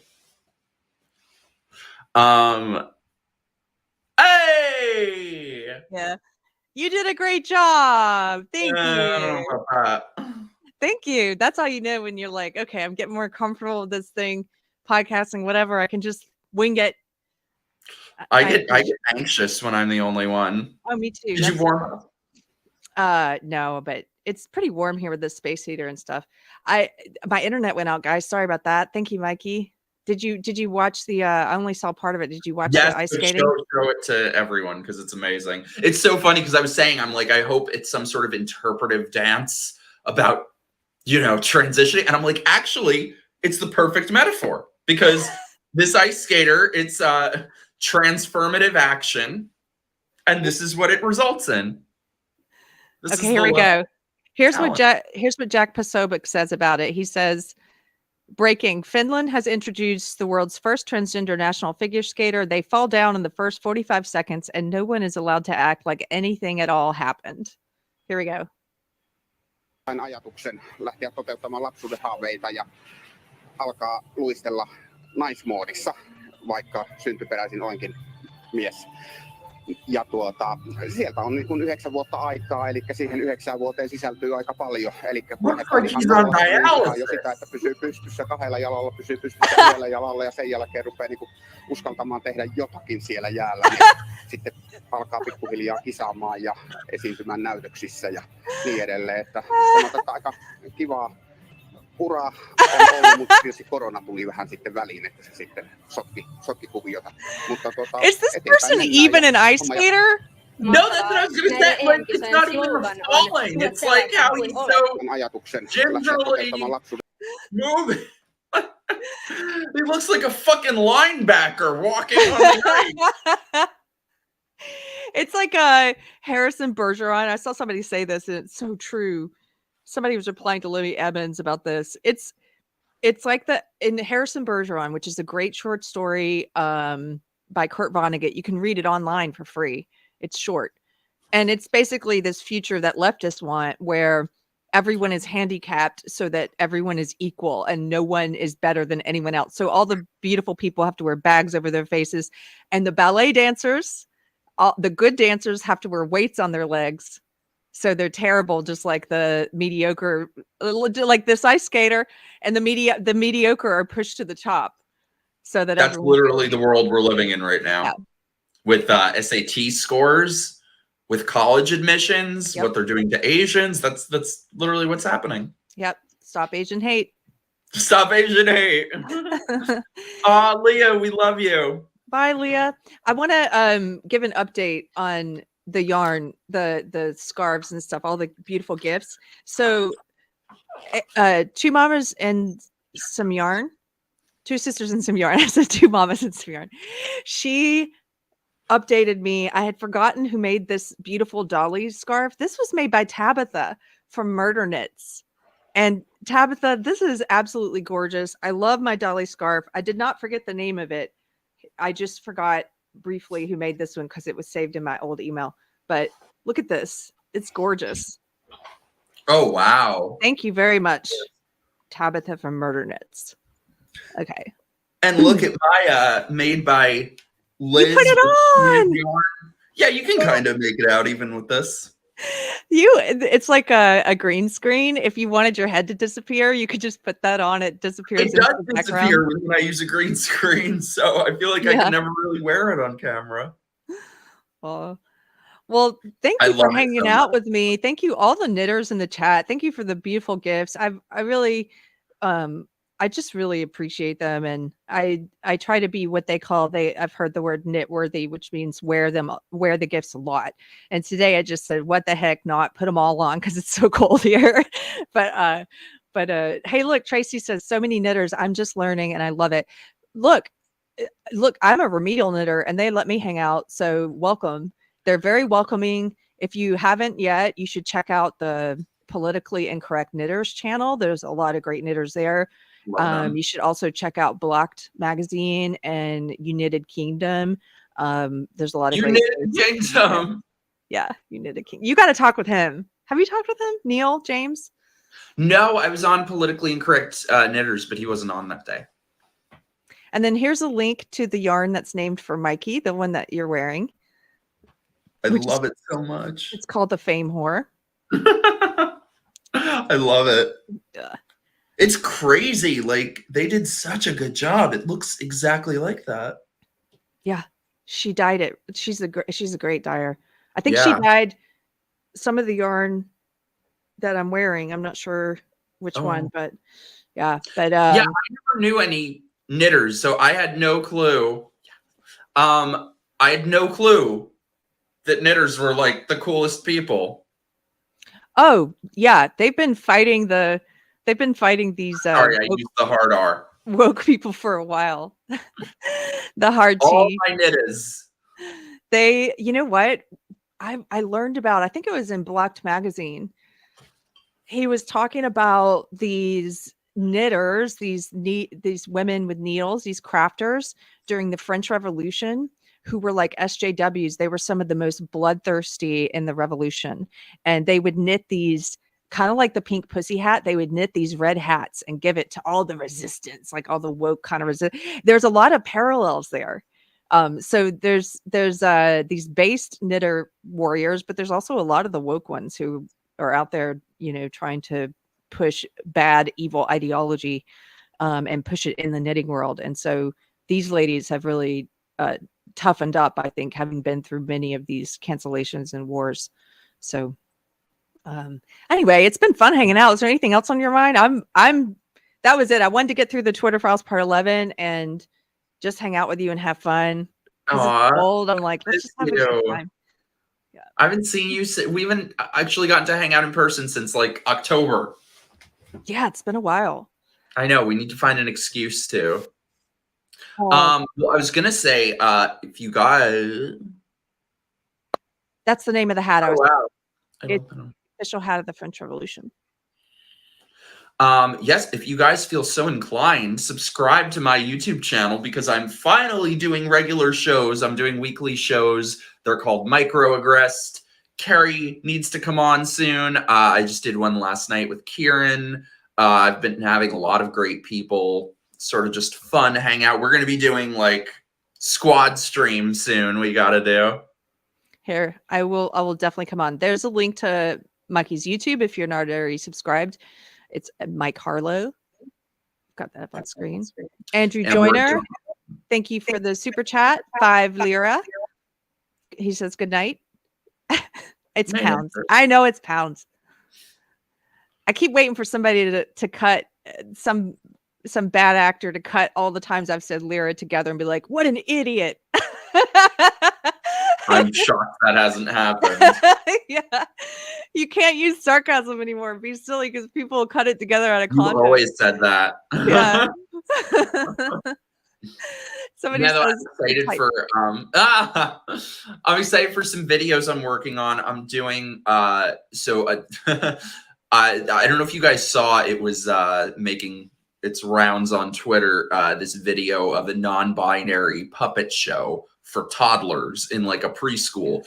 So this was miserable. I watched the entire documentary that it was from, and they've got it is one of the craziest things I've ever seen. If you guys remember this documentary from years ago, Jesus Camp, yeah. This is that for social justice. They've got different chapters within it for like they've got the little kids pledging their loyalty to Black Lives Matter, proselytizing. So anyway, I'm going to be doing a video watching the whole documentary. I filmed myself. I finally watched the movie Bros. No.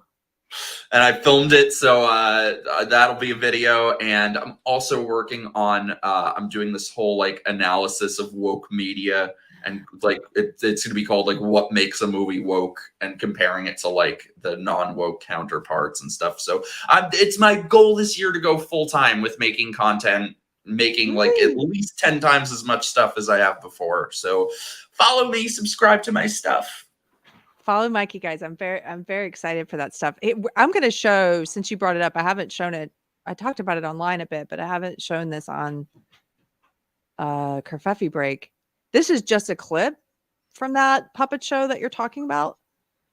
And if people haven't seen it, I mean, it's really disturbing. Look at how young these kids are. Oh, huckleberries. Today, I wanted to introduce you to a new friend in our class. Well, this, Huckleberries, is my friend Nash. It's their first day in our class. They're just looking around. Can you pause for a sec? And they're so curious to know. Why is she calling? Am I stupid? So I thought the puppet was named Huckleberry, but she's calling the kids Huckleberry. She's calling them Huckleberries. Like Why? well, like brownies or no, it's probably a name they have for their preschool. Like, when I was a kid, we had a club, my brother and sister and we were called the Apple Crusts. I don't know why. Sorry, go. Okay, I was like, that something. Anyway. Yeah, it's probably like, like the brownies or whatever. Bad News Bears. Here we go. Know who you all are. Today was fun. It was really interesting though, going in, being like, I don't know what questions kiddos are gonna have or what they're gonna say. Kiddos. Which is both like nerve-wracking, but also kind of exciting. It's that place of not knowing as a teacher and just being okay with that. And the friend likes to ask the question, are you a boy or a girl? And Nash answers, I'm just a kid. But kids can be boys or They can be boys or girls. Yeah. Or maybe non-binary. Yeah. Did you see that little girl just lean over and say, or maybe non-binary? Yeah. It was The kids who are of the age where they're like playing with their own poop probably don't know how to spell their own name, but they know this. Oh, just wait though. Shit's about to get real poignant. in a Yeah. sec. Listen to what which by the way, these 4 broads, this should just be, I need like an art piece of this on my wall, because the 4 of them, this is like a portrait of woke face. Yeah. Look at their faces. The faccia brutta. That like, they all have woke face. They all have woke face. You're right, Jules. Little sponges soaking up the programming. They programmed these children, Mhm. and now look at them they're about to pat themselves on their back that the kids are repeating the programming to them. Listen. It was just like non-binary. Yeah, that's just something that we know. And this is something, I mean, it's like they're 4 and 5 years old, and they just didn't make a big deal out of being a boy or a girl. And I think it was a huge testament to how much we've been talking about it in the classroom that you never mentioned the term non-binary. It was a child who That I would just want to highlight what she said. I think it's a huge testament to how much we've been talking about it in the classroom that you didn't have to say it, that the kid offered it, because we've already programmed them and brainwashed these little kids. Right. Wait. brought that up because it's constantly in conversation. Gee, how could the kids have known? They just brought it up on their own because we talk about it to them every damn day. Yep. She said because it's constantly in conversation. Oh, they just brought it up all on their own because we talk about it every day to them. And by the way, so it's a little unclear in the full documentary if this is one school or what, but when you watch the full thing, these kids don't do anything else. There's never finger painting time. There's never ABCs. It is just all social justice all the time. All the time. And it's these people, because you have these people like this chode beast. I mean, she looks like a decaying thumb. So you have these people, these antisocial rejects. Mikey. No one ever liked them their whole lives. And they think that that's some sort of identity thing. It's like these people who are like, oh, I was bullied because people didn't like me because I was gay. No, people don't like you because you're an asshole. So people, they were so bullied their whole lives. No one liked them because they suck. And so now they have to go and teach 4-year-olds and 5-year-olds, teach fucking toddlers about all this shit and use the classroom as their own little therapy session and get validation from little kids because no one else will give it to them. Yes. Bitches. If I had a lighter, I'd light it right now. I just want to say you're being a tad bit insensitive because it's they, them is a chode beast. Excuse me. They, them is a chode beast. They is an antisocial reject chode beast. They, them is hated by everyone. These sickos, they're using the classroom as their own personal therapy session. It ain't about you. Yeah. So I mean, this has to be the first time in human history that the lives of toddlers and children have to revolve around the feelings of adults. Validating adults. Yep. Nerdy Girl points out, she says, the thing is, in the clip, some of the kids keep calling the doll a he. Yeah, we're about to watch that. And watch what the teacher does. Watch what the teacher does. She basically corrects them without overtly doing it. She just uses the language that she wants them to use. So listen. He is non-binary. So they aren't sure if they're a boy or a girl. So when people ask them, are you a boy or a girl? Right now, they just feel like saying, I'm a kid. They're figuring it out. This kid in the middle is all of us. This kid in the middle. The one before him in the middle. He is all right of us. There. Look at his face. He's like, what time is the cookie break? But yeah, when she said the kids are... What? No, sorry. Let's watch this little girl. There's a couple of them who continue to say he, and watch what the teacher does. Why does he Does he like stars? They like stars. They like stars. Yeah. And they And are why did he really wear a star shirt? they wore their star shirt because it's their favorite shirt. And because they were nervous today, they thought they would wear something that makes them feel special.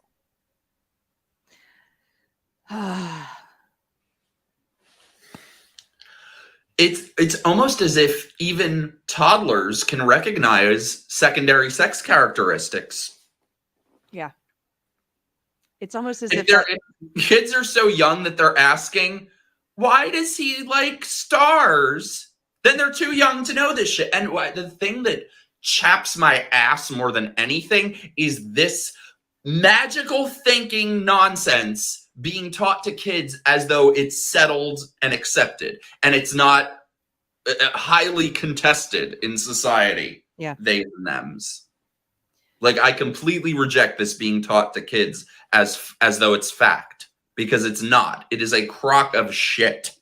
I have a friend who's a parent, who attended this meeting in Austin, Texas a few years ago, a woke meeting, social justice educators or something like it.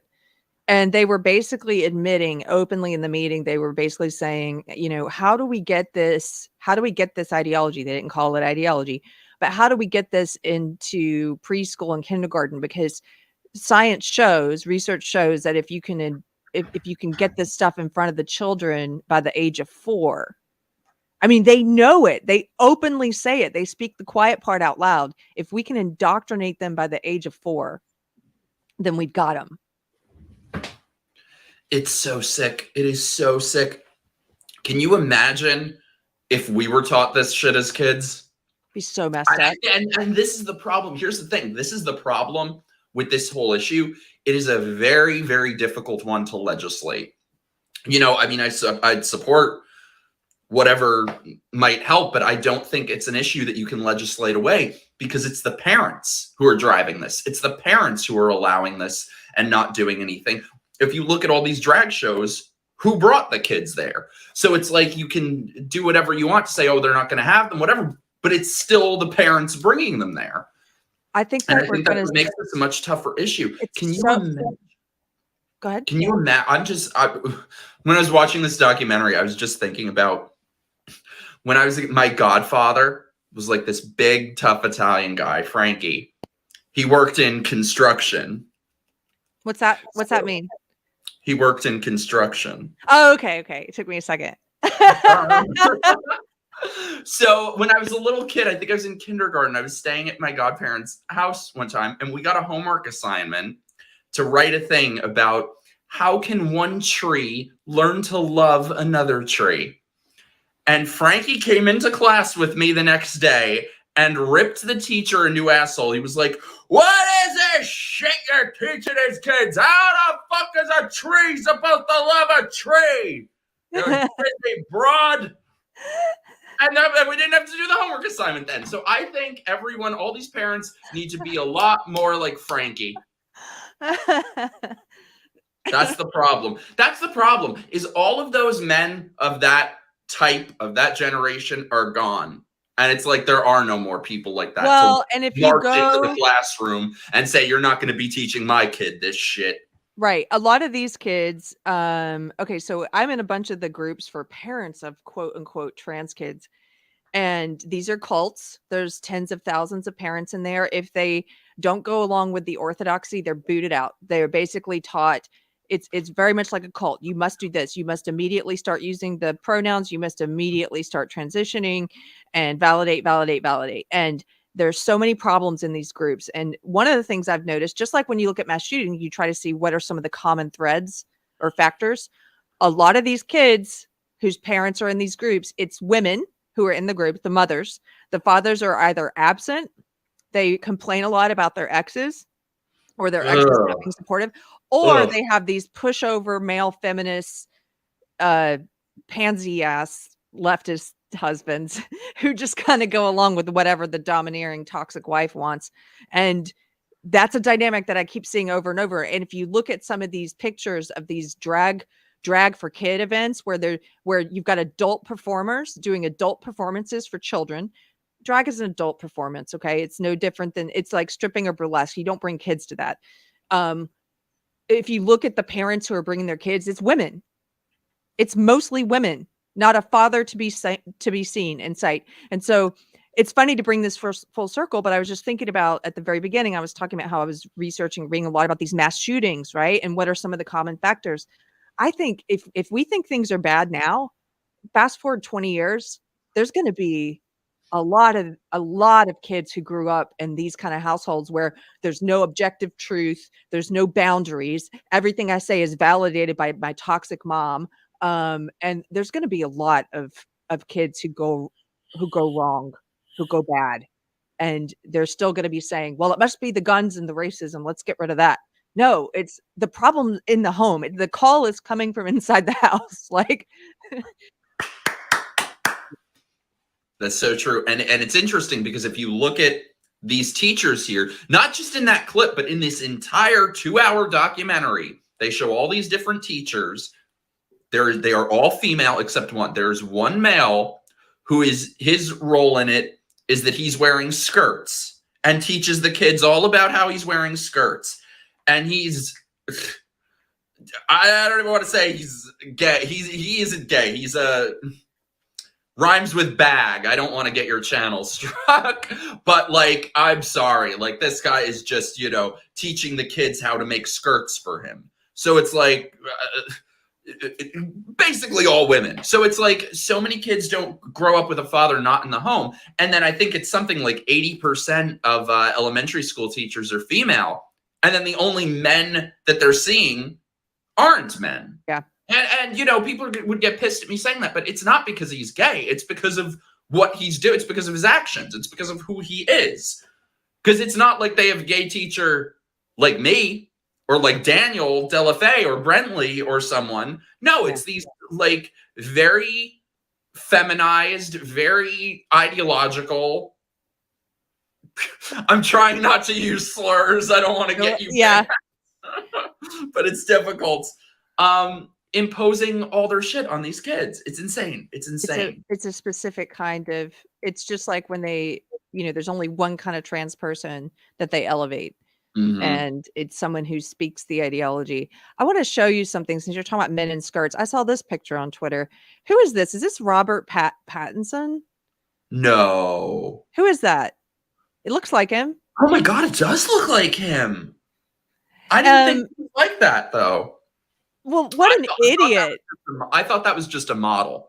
I think that's just a model. Maybe it's just a model that looks like him. Hideous. But look at it. it. That's the thing. When we talk about like, men wearing dresses and skirts and shit, forget like ideological stuff. They look ridiculous in them. Men shouldn't wear skirts not because of, gender roles or whatever, but because they look fucking ridiculous in them. They're hideous. It looks There's awful. no man who looks good in a dress or a skirt. Yeah. So here's a couple people are sharing. Dion in the chats nailed it. That is just ugly, period, even on a woman. Yes.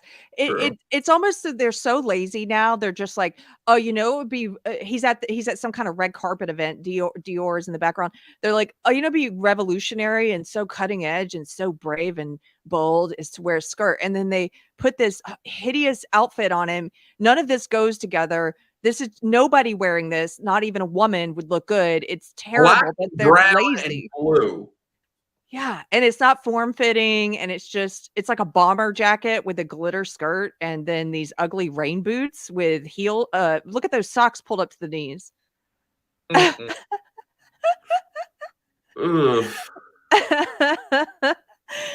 Nerdy Girl says he looks like little Edie from Grey Gardens.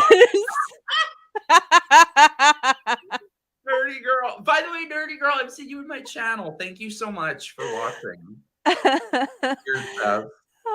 I love Nerdy Girl. This is terrible. This is terrible. You know who you have to get on, Keri? Who? Somebody just mentioned him in the chat. Have you ever watched Critical Drinker?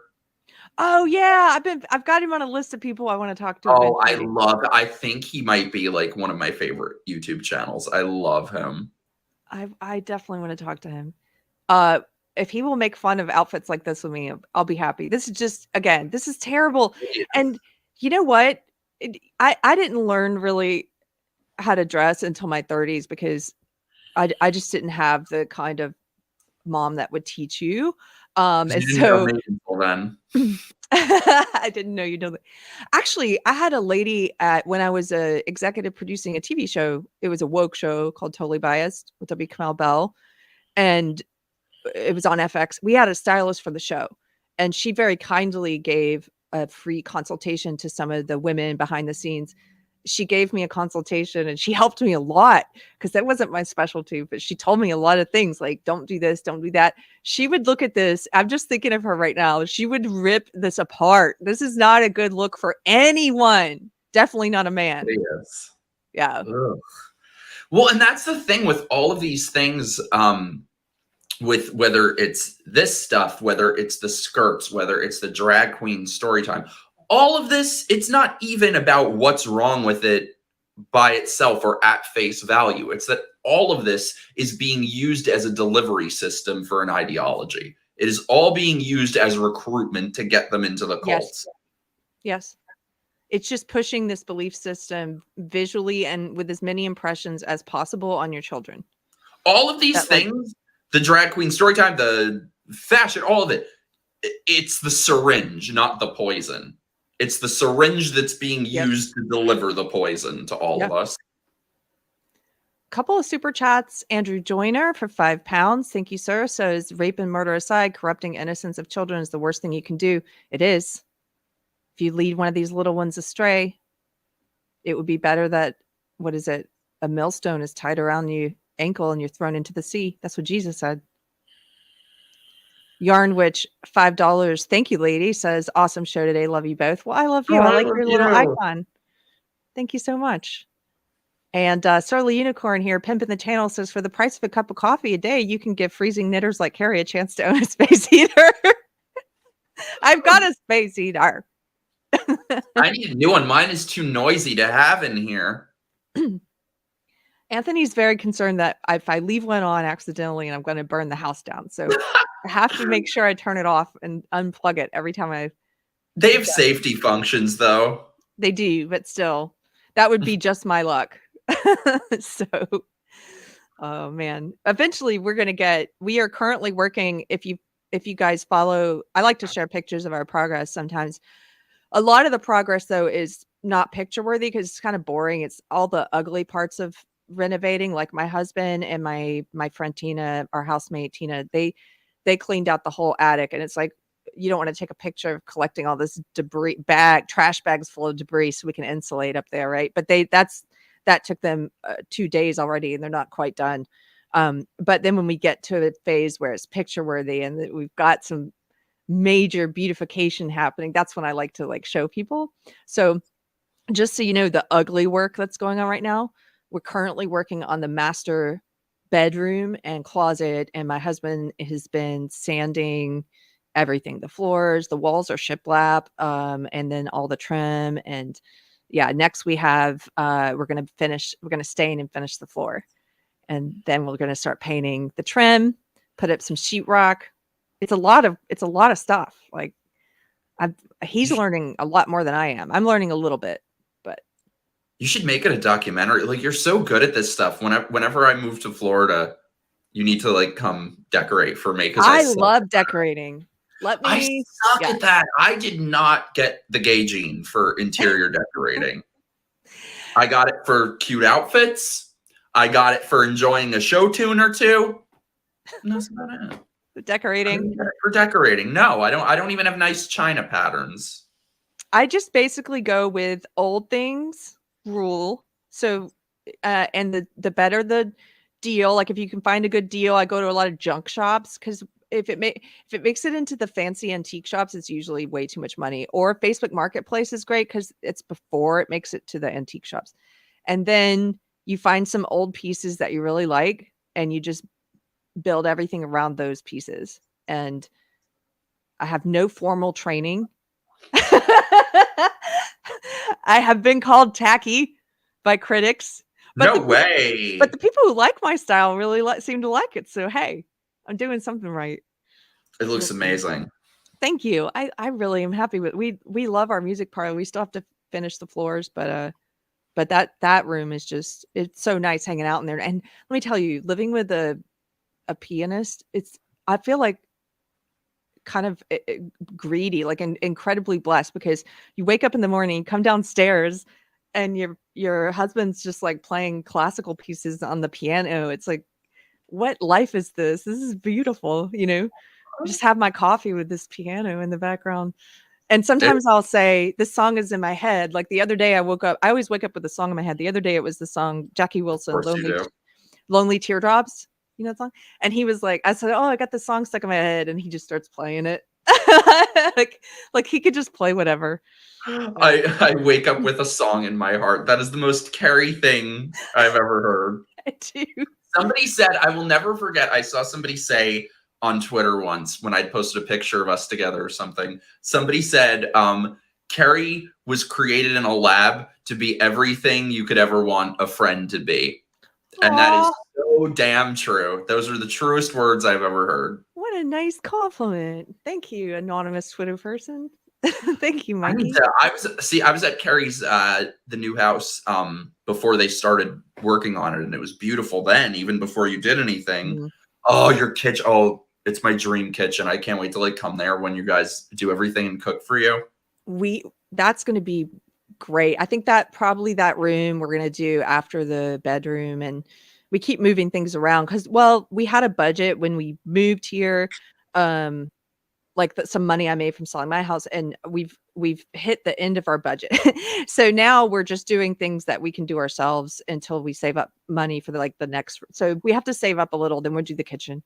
But it's fine because the funny thing is we thought we would take a break during this period, like, oh, let's save some money, we'll take a break from working on the house.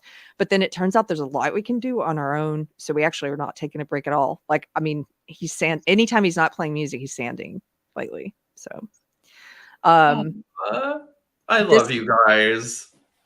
Dion says, my mom has a PhD in French whorehouse decorating. I love it. That's what Josh Slocum calls my style. Yeah. That's what he calls it. Oh, the kitchen there, though. It's kitchen stuff. That is just like porn for me. Dude, when we start working on the kitchen, like I'm going to get your advice on a few things. I can't. Yeah. The way we set it up, the way we do the layout of the room and stuff.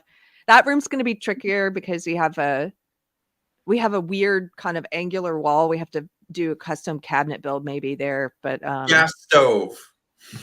Oh yeah, with Chambers gas stove. It's so funny, by the way, that that's become like the left's new thing is gas stoves, because months ago, before they were on it with that, I'd been saying for months, so, you know, I'm moving to Florida soon, hopefully. And I've been looking at apartments and stuff online in Florida, and it's weird. It's like a Florida thing, I guess, that they're all electric stoves, and I hate electric stoves so much. They're terrible. So I think that's the one downside of going to Florida so far is I don't know what it is. Maybe because there's a lot of old people. That's the only thing I can think of. But every place in Florida are electric stoves. So I'm just going to try to like negotiate that in a lease. Can I get a gas stove? Probably the older places would have gas stoves, maybe if you look at older apartments. But yeah, a lot of the new places are doing electric. Anyway, in Florida already. By the way, if I can plug myself for a second, I have a Give, Send, Go for my Florida move, but I'm also, it's not only the move, I'm also making a documentary. I've been filming everything. I'm moving my entire family to Florida. So I'm working on a documentary called How to Escape a Blue State. And it's going to show every step along the way, me going there and looking at places, it's not, you know, I'm using my move and my story as sort of like a case study and to show like the reality of what has happened in these cities and what it takes to get out of them. So I should have that. It's going to be a whole series. I should have the first episode out within the next like month or so. But yeah, if you guys feel like helping contribute to the Mike Getting Out of New York Foundation, it's givesendgo.com/escape from New York. I've got it up on the screen. There it is. Oh, and I'm also going to be doing this. I'll be doing once I actually move. But even already there's so many things that I'm learning and deals I'm trying to get and stuff. So I'm going to create an entire website helping other people trying to move out of blue states, basically trying to pass on all the things that I learned in this journey of like, do this, don't do this. Here's where you can get a good deal on this. Because these cities are only going to get worse. So let's get the hell out of them. I'm very much looking forward to the episode where you have to get your driver's license. My dad has he's like, yeah, what's the next episode going to be? You in jail? I've never driven before.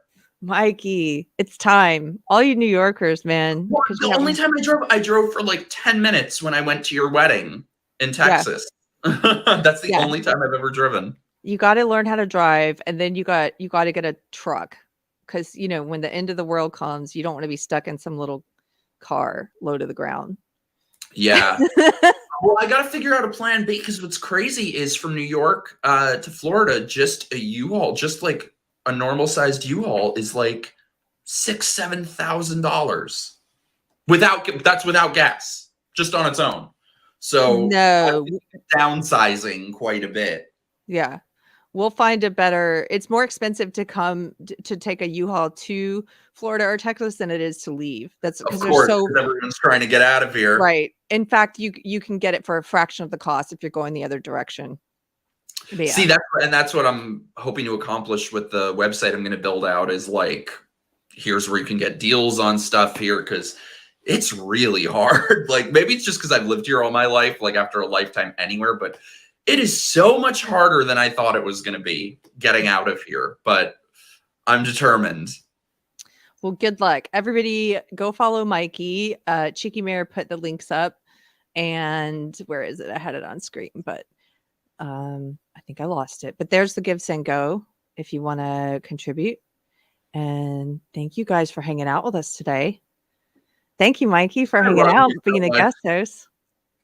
I love you. Keri Smith. I love you. I'll just remind people my 2 announcements. If you're in the Austin, Texas area, or if you want to travel here for a great event on April 15th at the Vulcan Theater, it's going to be I'm hosting the Minds event, and there are going to be several speakers like Peter Boghossian, Jack Posobiec, Tim Cast is going to be there, Ian Crossland, and there's going to be musical performances as well. And I think Tim Cast is performing, actually, his band. Oh, and wow. And then there's going to be comedians like Jamie Kilstein. So I hope you'll come out. And then if you want to come to my husband and I are doing house concerts. It's limited capacity because it's in our home. Private events.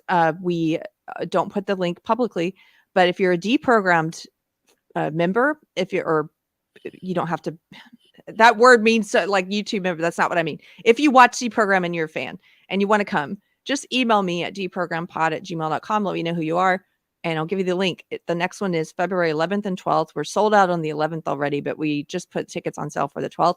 At this show, he's trying to book different musicians for each show. So there's different styles of music.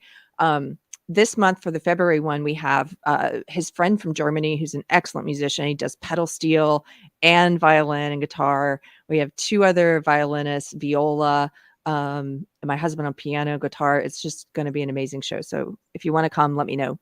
That's it. I'm so proud of you hosting. We got to go over stuff before then, because I hosted my first thing last year, and now you're hosting, and you're gonna be amazing. You did a great job. I really am gonna hit you up for. You need to help me with writing jokes. Oh, I got you. Thank you guys for tuning in. Thanks for hanging out. Thanks for everyone who supports the show and shares it and joins us for streams. I played the ad at the beginning, so I'm just gonna hit this button. Bye, Mikey. Bye, Keri.